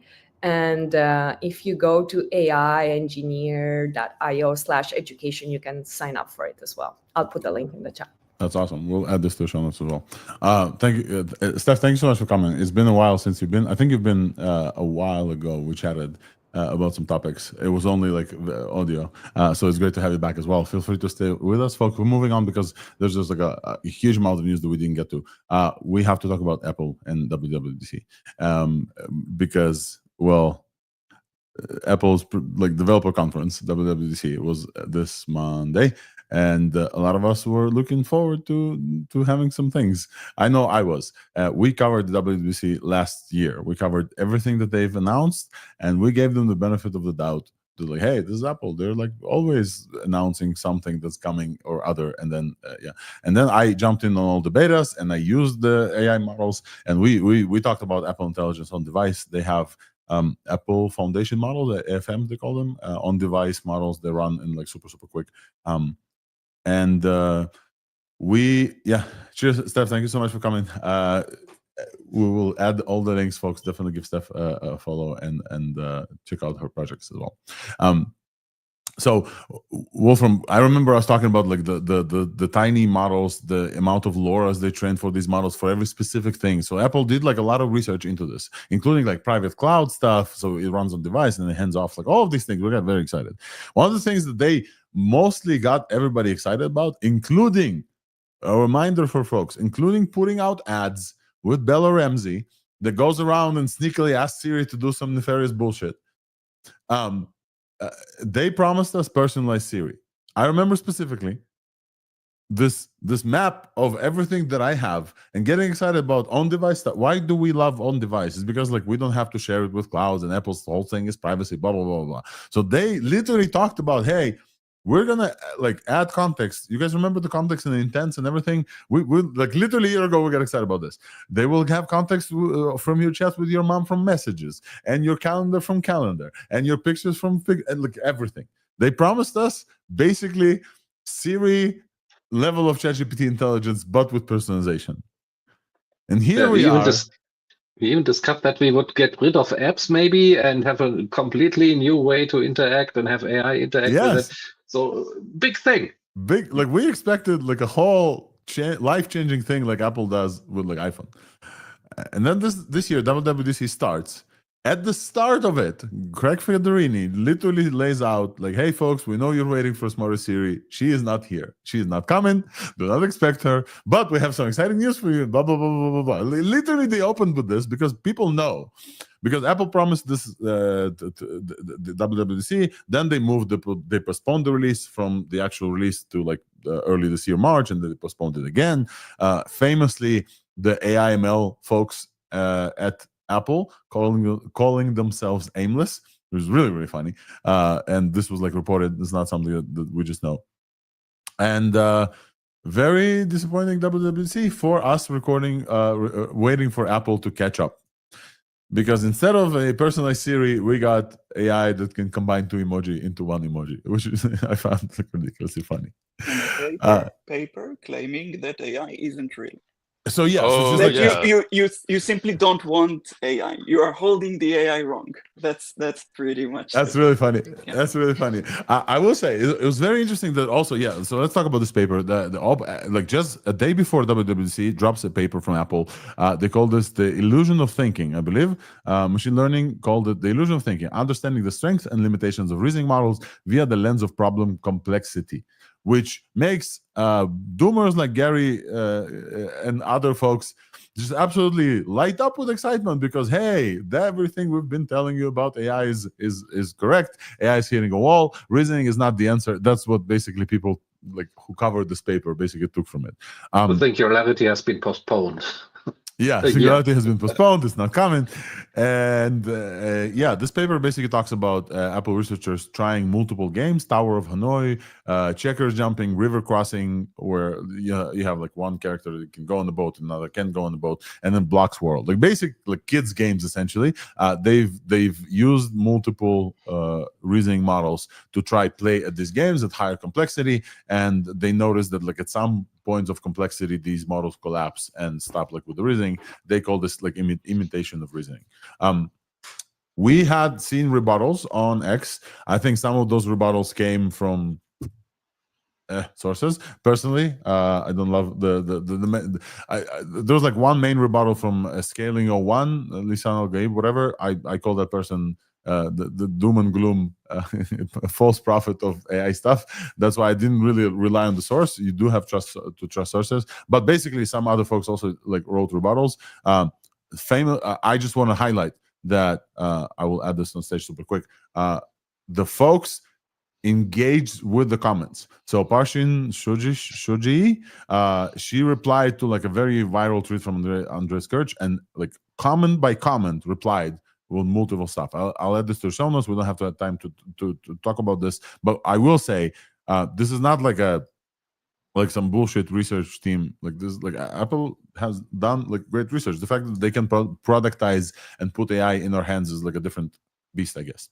So moving on from this paper, that was like just one thing. What I wonder, what was is there a cause and effect? What came first? Did they have the show and know they can't show a Siri or anything, so we need a paper to explain it, or did they have the paper first and think, okay, that is why we are postponing Siri and all the other stuff? Or is it totally unrelated? Who knows? There's a lot of groupthink in corporate and other circles that you'll hear with people where they just keep going back and forth about why it's really bad, it's really bad, it's really bad, it's really terrible, it doesn't work at all. And like that's the summary of their conversations. I'm not being hyperbolic. Like it's actually okay. See, Siri's pretty dumb right now. So this is why I think it's an attitude did problem. Siri just like woke up while Siri you were talking about how Siri is not amazing, folks? This is like a viral moment right here. Perfect. That literally just happened. Siri is just so dumb. Oh my god! After a decade, it's the same Siri. I literally had a like post like blew up that I said like other labs. Here's our PhD level assistant that we release, and a year ago, like in a year, is gonna take over your life. And Siri is like just waking up randomly, and now you can combine emojis. LDJ, go ahead. Hey Siri, what's the date today, and what time it is? It doesn't even it's just retarded. It doesn't even respond. I was going to mention LDJ, go ahead. LDJ, folks. Yeah, speaking on PhD level and all this, I have a Google Home right now, and like this, I'm still surprised. Like Google has Gemini and all these things, and they have these Google I/O events where they talk about all these products. But a Google Home and all these like devices in people's houses apparently don't have access to Gemini, because like I even asked it basic questions yesterday about like, hey, at what temperature should I cook pork chops? And it said, sorry, I can't understand you, or sorry, I don't understand the question. And yeah, that's really surprising to me. But also on the topic of Apple's paper, they've also had previous like 2 other papers. I don't know if you guys remember over the past, I want to say roughly 12 months. Also along similar lines of, AIs are incapable of reasoning. They fail at these simple tests. But if you fast forward now with like O3 and Gemini 2.5 Pro, they like score, like basically ace those tests now. Yeah. It's like just like a constant moving goalpost of, oh, look, it fails in this particular test, which humans can't even really do that well. And that means it's not reasoning. I guess humans don't reason either. I'm not sure. Yeah. I'll look at their rebuttals though in the link you sent over. Yeah, take a look at the rebuttals. It's very interesting. I'm gonna add this as well. All right, folks. One last thing. We will cover some of the stuff they did release. They did update the whole operating system to liquid glass, not AI related. They did add live translation, which I really applaud them. I really do, folks. This is incredible. Live translation at the level of the OS that you can jump on the phone. So yeah, you could also do live translation with OpenAI's advanced voice mode now, which is also released last week. You can just ask it, hey, be my live translator, and we'll just go into translate mode without like asking. That's dope. But live translation on device models with integration with the OS, that's super cool. So literally on calls, you can like turn on live translation and talk with people who don't speak your language. That's really, really cool. They also updated the on-device models. They did upgrades to, like, they kept training them, I'm assuming. I don't have the stats in front of me, but yeah. And I think the largest thing that we did get from AI is that they have given access directly to those SDKs to app developers. And it looks kind of like this. You need import foundational models. You integrate, like you start a session and say, session await, respond, tell me a joke. Basically 3 lines of code to tap directly to those foundational models, which is super cool. It's easier than OpenAI. Literally, I think like it's 3 lines of code instead of like 5 lines of code with OpenAI. It's free for developers because it runs on device. It's private and mobile. Maybe it's like less performant, but it's absolutely something we should highlight.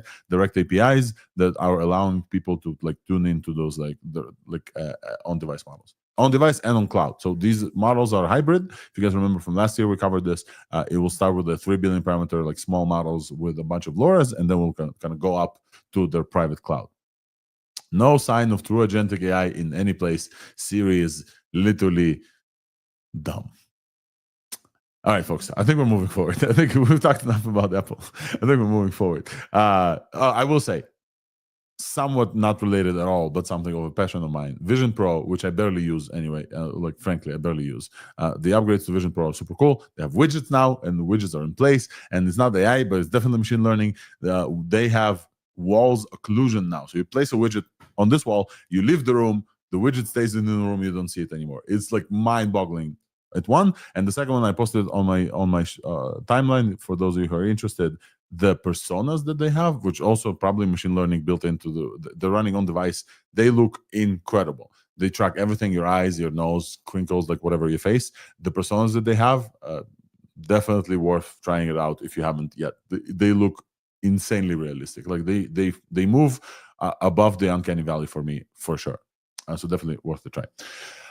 Folks, it's been an hour and a half. It's interesting. It's interesting that Apple are leading in AI hardware for laptops. For example, there is no denying that MacBooks are the best laptops you can get if you want to run local AI. And and you know, at the moment it's cutting edge and you need to be a power user and so on. But like think a couple of years down the line, you could actually run local models that are capable, you know, widespread the general public with Macs. Absolutely, it's going there.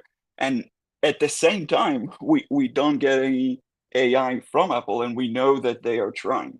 We even had this, I don't remember the number, but there was this crazy story last year about AI is putting this and that amount every single day into compute or something. I mean, we do have reports of Apple pushing extremely hard. So it's interesting to see how the same company can be so far ahead in hardware and not so far ahead in terms of Siri. Way behind. Way behind. Why don't you guys use ChatGPT? Why don't you just buy Anthropic? Like that, you know? Okay, we can go there, but I'm saying if you don't want to buy Anthropic, you can just use their services, for example. That's true. They are really good at this. They have an integration with ChatGPT, and that integration also got some improvements. So image playground, where you can generate images, for example, they use their own models. Now they use ChatGPT image generation via API as well. That's also new in like iOS 26. That's super cool. Folks, we're an hour and a half into the show, and I must pay the bills. So this week's buzz from Weights and Biases, the super quick.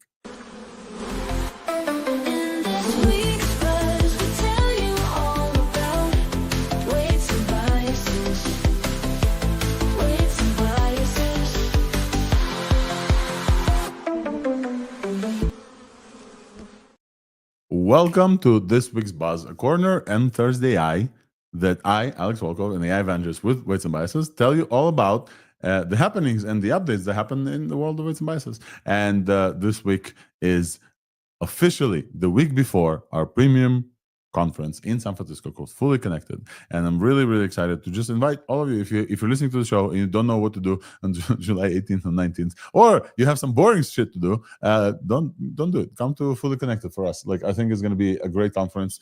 I've chatted with Lucas Bewald and Sean Lewis, the co-founders of Weights and Biases, about this, and kind of like reminisced about their experience from the previous one. We're going to have obviously some updates about the CoreWeave acquisition that we just like went through, and folks from CoreWeave is going to be there as well. So you're look forward to listening to this. I know of some announcements product-wise they're going to launch. They're going to be super, super cool. I definitely want to like make sure that you don't miss this. I will unfortunately not be able to attend myself physically. I will definitely be cheering from the sidelines. But if you are in San Francisco or the environment, Mountain View also counts. You can drive an hour to San Francisco. It's fine. Fullyconnected.com with the promo code with WB thursdai without the D. I wish we did this on purpose, because now it's like, if you're listening truly, you know the promo code. So fullyconnected.com with the promo code WB thursdai. Definitely do not miss this. This is a great opportunity to interact with Weights and Biases folks building the tools that you use to build AI. There's going to be all kinds of folks there. Folks who are building models, fine-tuning models, folks who are building with Weave and doing evaluations. There's going to be, if you have any questions about Evals, our Weave folks, all going to be there. If you have any feedback for Weights and Biases, there's no better way to give feedback than to just come to the person who builds it and say, hey, here's some feedback. So definitely check this out. In addition to this, another thing that happened this week was my participation in Hamel, Hussain, and Shreya Shankar's Evals course. We had Hamel and Shreya here on the show to talk about the Evals course and some of the work that they did. And I was very lucky to, I was very happy to go to Hamel's audience and say, hey, folks, I'm very interested in this topic. Let me tell you about how this topic ended. So I chatted about large reasoning models like Gemini Thinking, which is now Gemini built in, or O3, for example, whether or not they're the best choice for LLM as a judge. So if that is interesting to you, that's going to be also in the show notes. I really had a lot of fun. I think I mentioned this on the show before. I talked about this initially at AI Engineer of New York. So AI Engineer New York happened in February. I talked about this. I prepared this talk. I did like a bunch of research, cited a bunch of research. I used deep research for it. Deep research is incredible for those type of topics. And then I promised Hamel I was just going to talk to us about this. And I basically delayed because I got other conferences, Imagine AI and AI Engineer. And then I looked at my slides a few days before I had to go to Hamel, and basically all of them were obsolete. Like this is how fast we move. Most of my slides were obsolete. Back then I was talking about like maybe some reasoners will come. Now every lab has a reasoner model, open source models. There's like a bunch of stuff, and everything was obsolete. It moved super, super fast, including, like I said before, O3 that is now like 80% cheaper. So definitely worth checking out the most updated. Even if you heard me talk about this, the new talk is up to date with a bunch of research cited. I think this is it on this week's Buzz, folks. And I will say, Weave from Weights and Biases has been upgraded, and at the end of that talk, I gave some updates about Weave, including our own like eval APIs. We got to a point where Hamel says, "Wow, this is so cool! I will definitely keep using this." So if you tried Weave before and it wasn't quite for you, or you didn't really see the benefit, try it now. There's a few updates in Weave that I would love to highlight, and I will do this next week after Fully Connected. This is the Quiz Box, folks. Let's move on to the multimedia section and the last, 20 minutes of our show.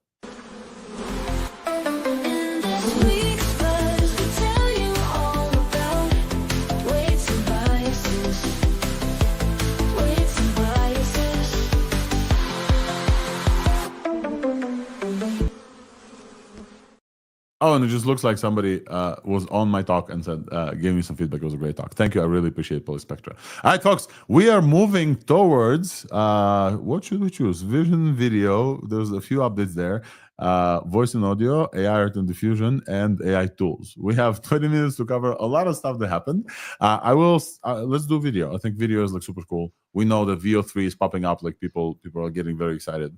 The super quick roundup of updates there is, and folks, feel free to chime in and jump into any section that you feel comment worthy. VO3 released VO3 fast. So if you use the flow.google editor, where this is the most acceptable VO, they now have a fast version that is two times faster. Also supports audio, which is super cool, and is 80% cheaper on the tokens. It's super dope. Like, I don't know, that probably is distilled. It's not like, unlike o3 that the OpenAI definitely claims it's not a distilled.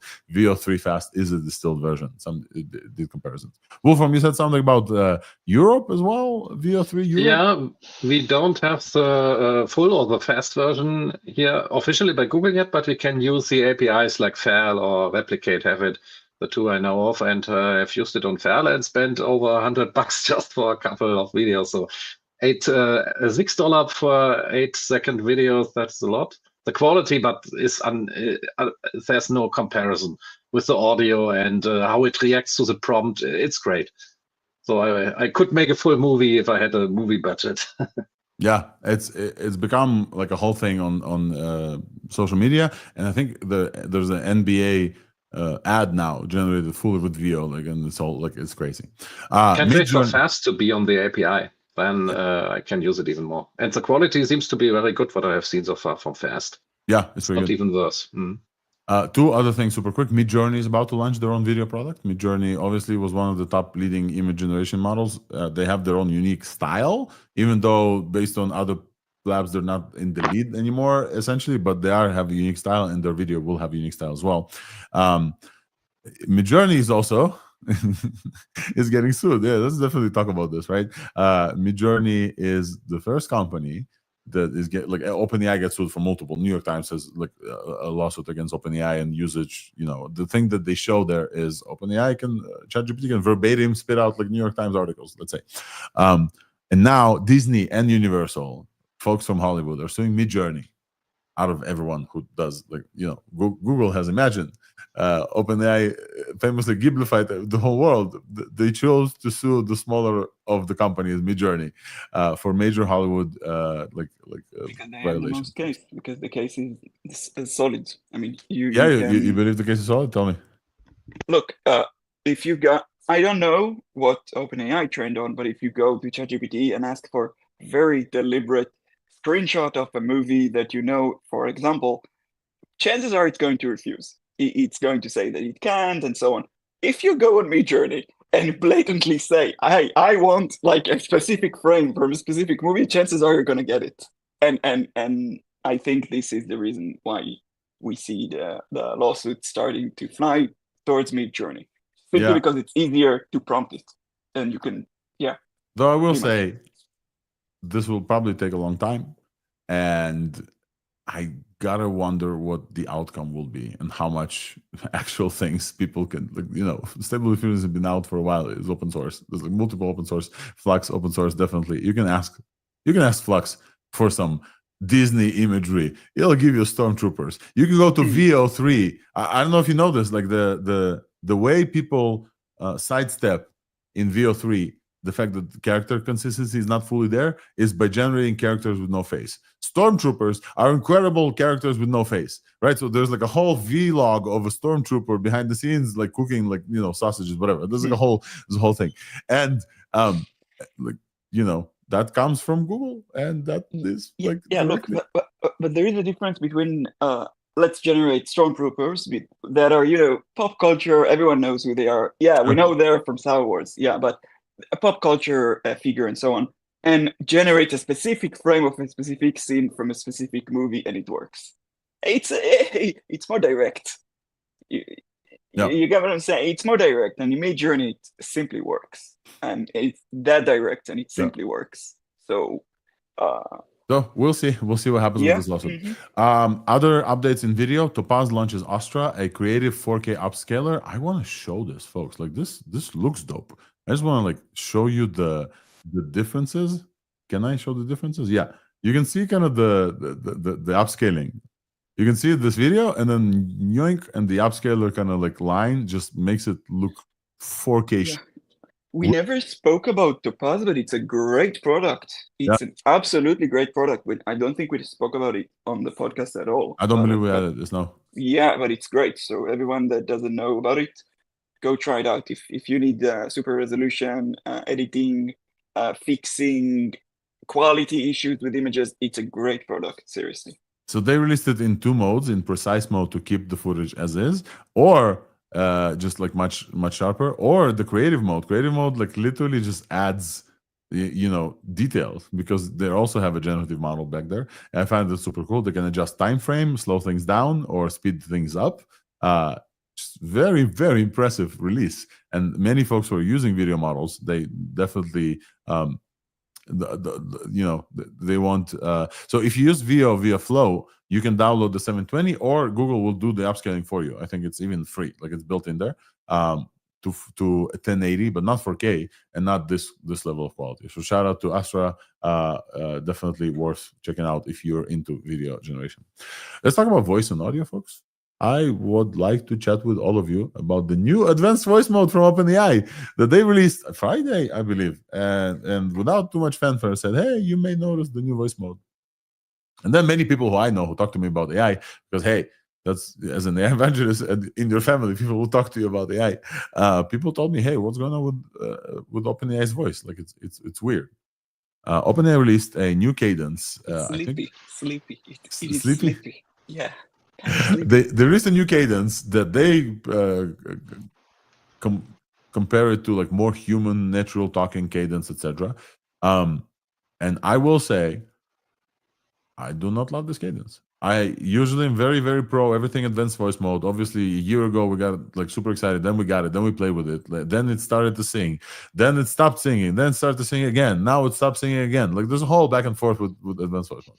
But now this new cadence is a little bit better at multilingual. I will say, like it speaks way better Russian for me. It speaks way better Hebrew. But the cadence is just annoying to me. I don't know what's going on and why people didn't give them this feedback. I actually replied to one of the OpenAI posts and said, hey, am I the only one for whom this cadence is like triggering the uncanny valley feeling? And people were like, no, that absolutely changed for us. We don't like talking to it anymore. And yet I went to Grok and I asked, hey, Grok, like give it an analysis of like people's reaction. And like most people are finding it positive. So I guess not everybody's cup of tea. Folks, besides it's sleepy, have you talked to the advanced voice model? What's your take? One thing I have to say is that I'm not sure if it's rolling out all over the world at the same speed or rate, because when they said there's a new voice mode and it can sing, I tested it, it couldn't sing. Then later I tested it, it was singing, and that was after you said it can't sing anymore. So I don't know what is happening there, and I didn't notice any bad cadence and stuff. So weird. Yeah, it became they a have huge company different versions. with A/B testing and multiple things. It definitely refuses to sing right now, but it famously could actually sing. LDJ had a comment as well. I saw you go on mute.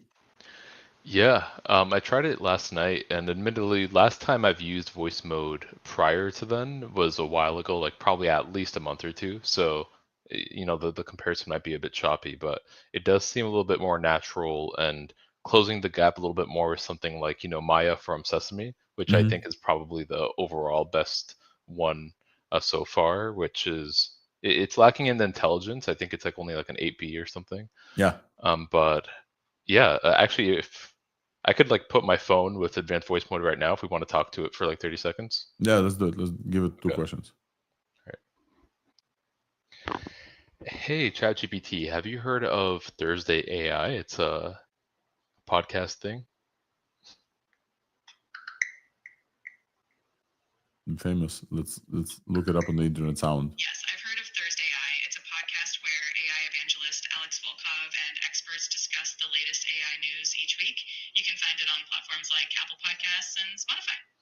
Okay, how about be a little bit more expressive and tell a joke about AI? Sure thing. All right, here's a classic one. Why did the neural network go to therapy? Because it had to. Why did it?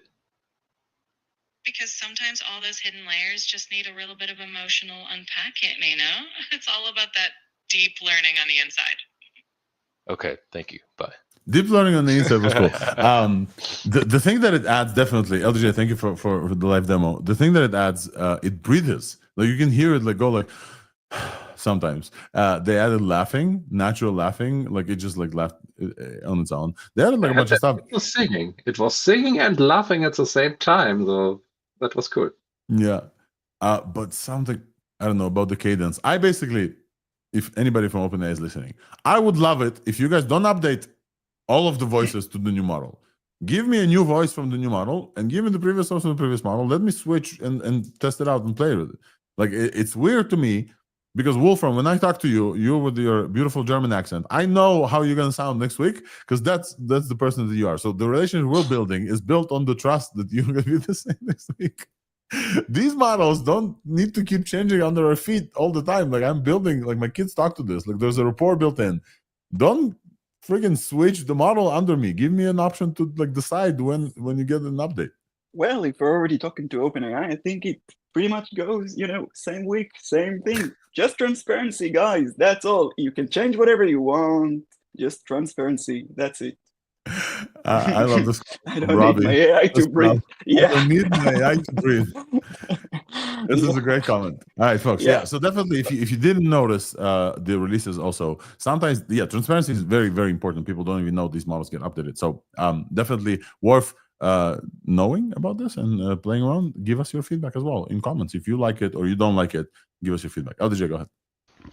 On this topic of multimodal models and video models and stuff like that, there's also VJEPA 2 that was announced by Meta, which that's video perception and understanding and also robotic actions. Actually, I'm not too sure if it outputs robotic actions, but it's at least perceiving things such as it could see somebody going to grab an orange, for example, and it can put the label on like this person's about to grab an orange before they actually grab it, and be able to do body language understanding and different things like that. And what's interesting about this is, a lot of people have heard Jan LeCun talk down to things like autoaggressive models and GPT models and things like that. Whereas this is JEPA, Joint Embedding Predictive Architecture, which Jan LeCun has, I think he's like pretty much the sole original author of this type of architecture. And so this is their latest model based on that. And it seems to have state-of-the-art results, at least for its parameter size, across a range of robotic and visual perception tasks. This is crazy. Like it predicts what's gonna happen in the next, frame. Wow. Thanks, Olivia, for bringing this over. A world model, exceptional motion understanding, as well as leading visual reasoning capabilities when combined with language modeling. Anticipate what's next. I think there's a benchmark table if you scroll down a bit more. So yeah, right there. Alrighty. So what are they even comparing to? Grasp, reach, grasp, and pick and place. Oh, previous best. Okay, cool. That's very interesting. Intern VL as well doing some stuff. And they fully open sourced it as well. It's only at 1 billion parameters. Oh wow, that's awesome. Well, thanks for bringing this up. Definitely, folks, I'll add this to show notes, VJEPA, if this is interesting to you and your robotic stuff. Let's talk about AI tools super quick, and then we'll conclude the show. I want to talk about two tools, to show you two tools. I know for a fact that folks are tuning into thursdai, not only for news, but also like how we use AI. People care about this. We don't often go as much because we don't have time because there's so much news, but sometimes we do share. So one of the things we shared this show already with Eric Provencher from RepoPrompt. RepoPrompt, if you go download this, is a super dope tool to just take your whole repository of code, dump it in like a very specific and beautifully crafted prompt that includes some of the stuff that you need, and then kind of go and shove it into O3. He has a chatbot in there, agent mode as well. I want to talk to you about two tools that I found out about this week. One of them we've been waiting for a while, and I'm going to talk about it last. And the first one is Utori. Utori is a company that launched Scouts, and many on my timeline, and this is how I judge based on vibes, many on my timelines are like getting very, very excited. Some of these agent frameworks are launching and like, oh, we're the first agent framework for this, and I don't have patience for this. Utori piqued my interest specifically because they launched Scouts. Scouts are AI agents that can monitor the web for any topic that you want, and you can just like write sentences, and you can say monitor the web for the next thursdai release, when the next thursdai release drops, let me know. Actually, we're gonna do it. I think let's do it right now. I want to show live on stage me creating a scout. The way you create a scout, you just write with natural language what you want. I think, I need to log in. So give me a second. It's obvious with my demos, I need to log in first. And you just write. I'm gonna pull a little bit of Gary Marcus and say that it's very hard to do. Yes. And very hard to do. You need to first convert the natural language to something like a trigger, like definite, defined trigger that will trigger whatever that you want. And we had a major company, OpenAI, trying to do the same with ChatGPT, and it sort of didn't take off, the ChatGPT scheduled tasks and so on. So I would like to see that. Yeah. Let's just say it like that. I'm with you. And I wanted to tell you that I've tried Utori. I can't log in right now, so no demo, folks. For some reason, I'm not getting the email code. Which is, by the way, a request for companies. Give me passwords. Stop with the email me a link to log in and give me a password. I have a password manager. I'm a grown-ass person. I can manage my password on my own. Thank you. The reason I wasn't able to log in, they didn't send me an email. But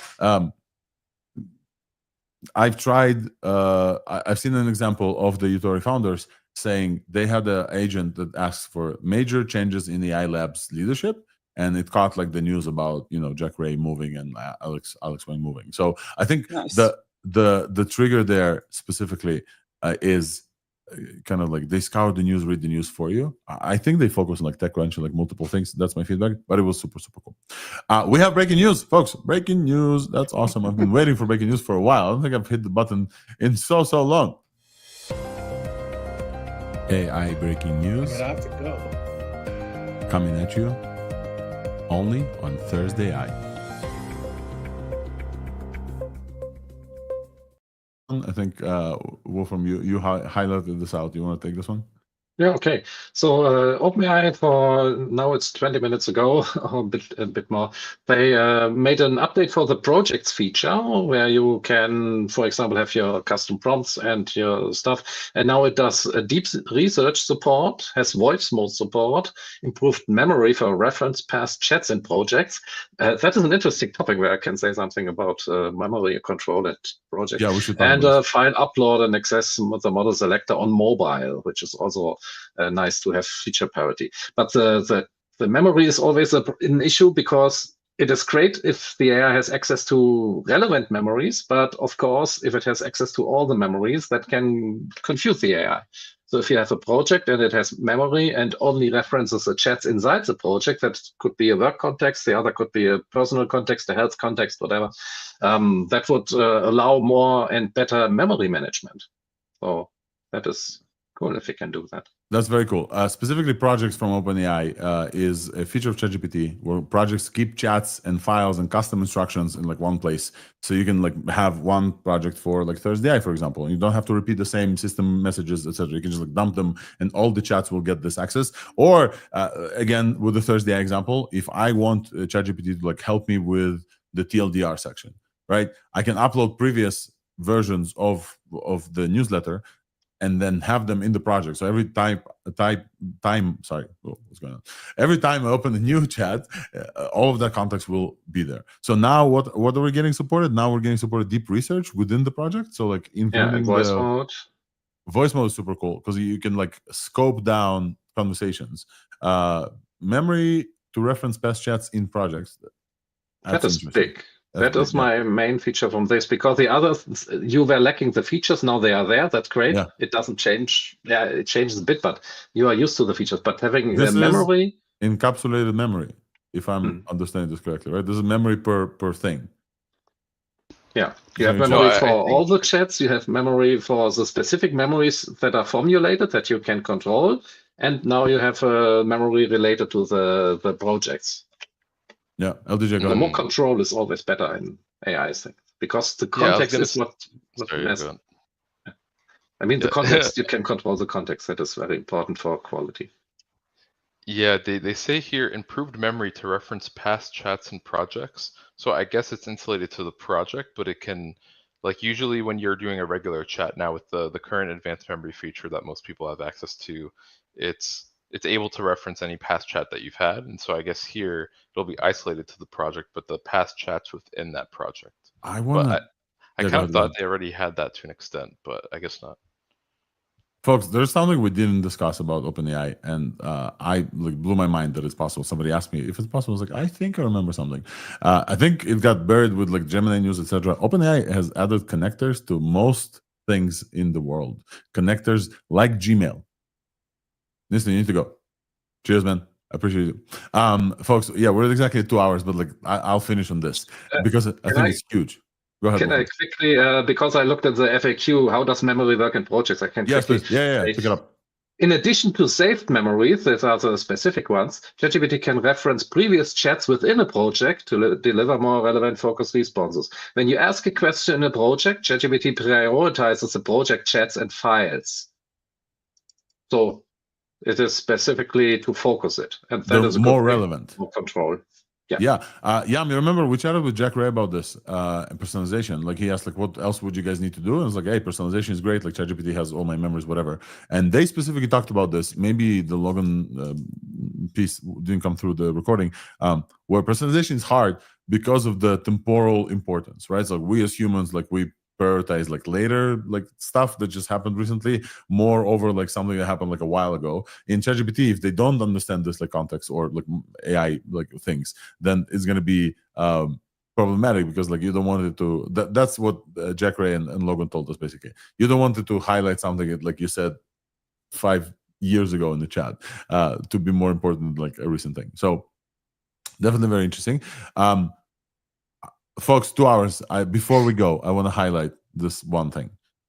ChatGPT now, wait, let me face this. ChatGPT has access to context, and you can go into settings, and I want to show you. Go into connectors, and these are disconnected because my admin disconnected them. So like when on your personal one, you have Gmail. You can connect it to your Gmail. ChatGPT can know the context. It's not new. It's not that new, right? Connectors were released, I think, a couple of weeks ago, but we didn't talk about this. And we didn't cover this. But here's why I'm getting excited. Because let me just make it, O3 and o3-pro have access to those tools. And with a connector to something like personal to you as Gmail, you can now, if you're into this, and I am absolutely into this, you can now get ChatGPT to know so much more about you than it ever could from just your chats. So here's the thing for you to do. If you go to o3-pro, whatever, it has access to your Gmail, for example, you can just go and tell it, hey, I had my, like me personally, I had my Gmail inbox since I was on the internet, right? Like all of my life basically is on those emails.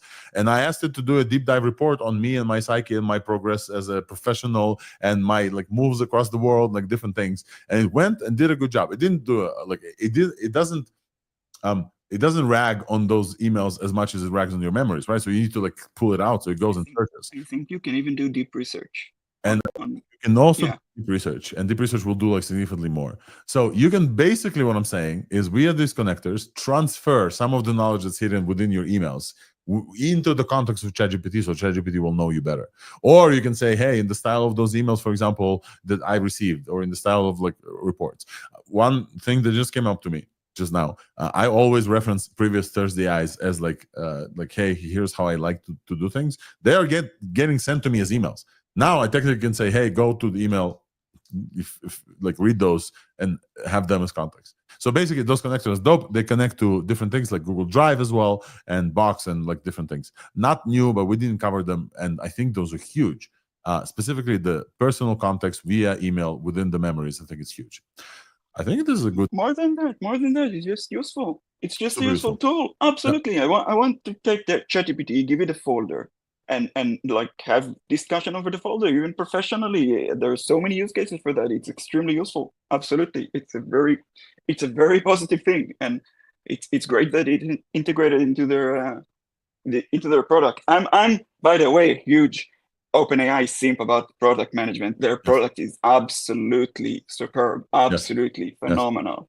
Every single aspect of it, the app, the site, everything is just great. Seriously.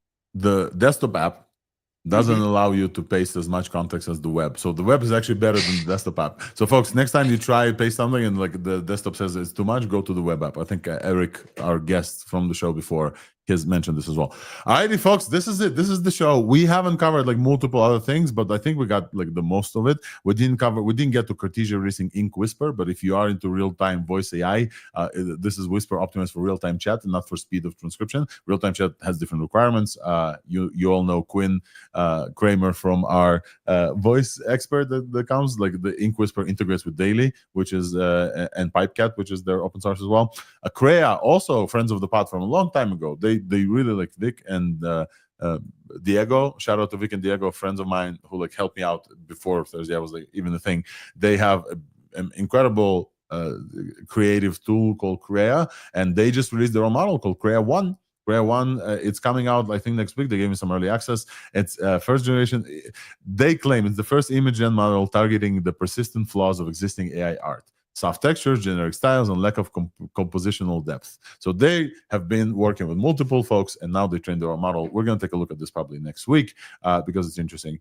And I think Utori, the agents, I didn't show you. But basically, besides this, we covered everything.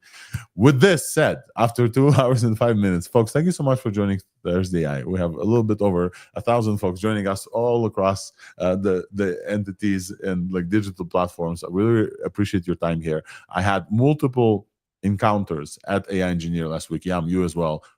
For folks who listen to ThursdaiI and tune in and come and give us a high five. It's like, hey, we know your voice. We know who you are.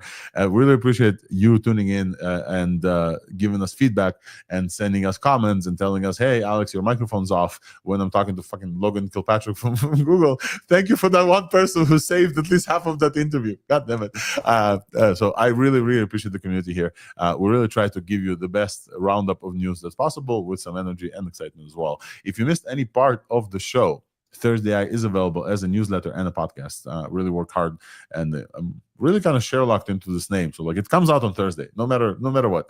So you will get all of the links and the show notes that we talked about, including stuff from Stefania Druga, who joined us today, and Eric Provencher, the creator of RepoPrompt. You'll get all these links in the show notes as well as every of the news that we talked about, and there was a lot.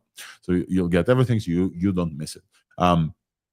I think that's mostly it. ThursdaiI is sponsored by Weights and Biases. Shout out to Weights and Biases. If you are building AI applications and you don't know what's happening in your agent on production, please use WNB Weave. With that, thank you so much, Ian Peleg. Thank you so much, Wolf from Raven Wolf. LDJ and Nistan was just here, and our two guests for this week, Eric Provencher and Stefania Druga, are friends of the pod. My name is Alex Volkov, and we'll see you here next week. Bye-bye, everyone. Bye-bye. And we're out.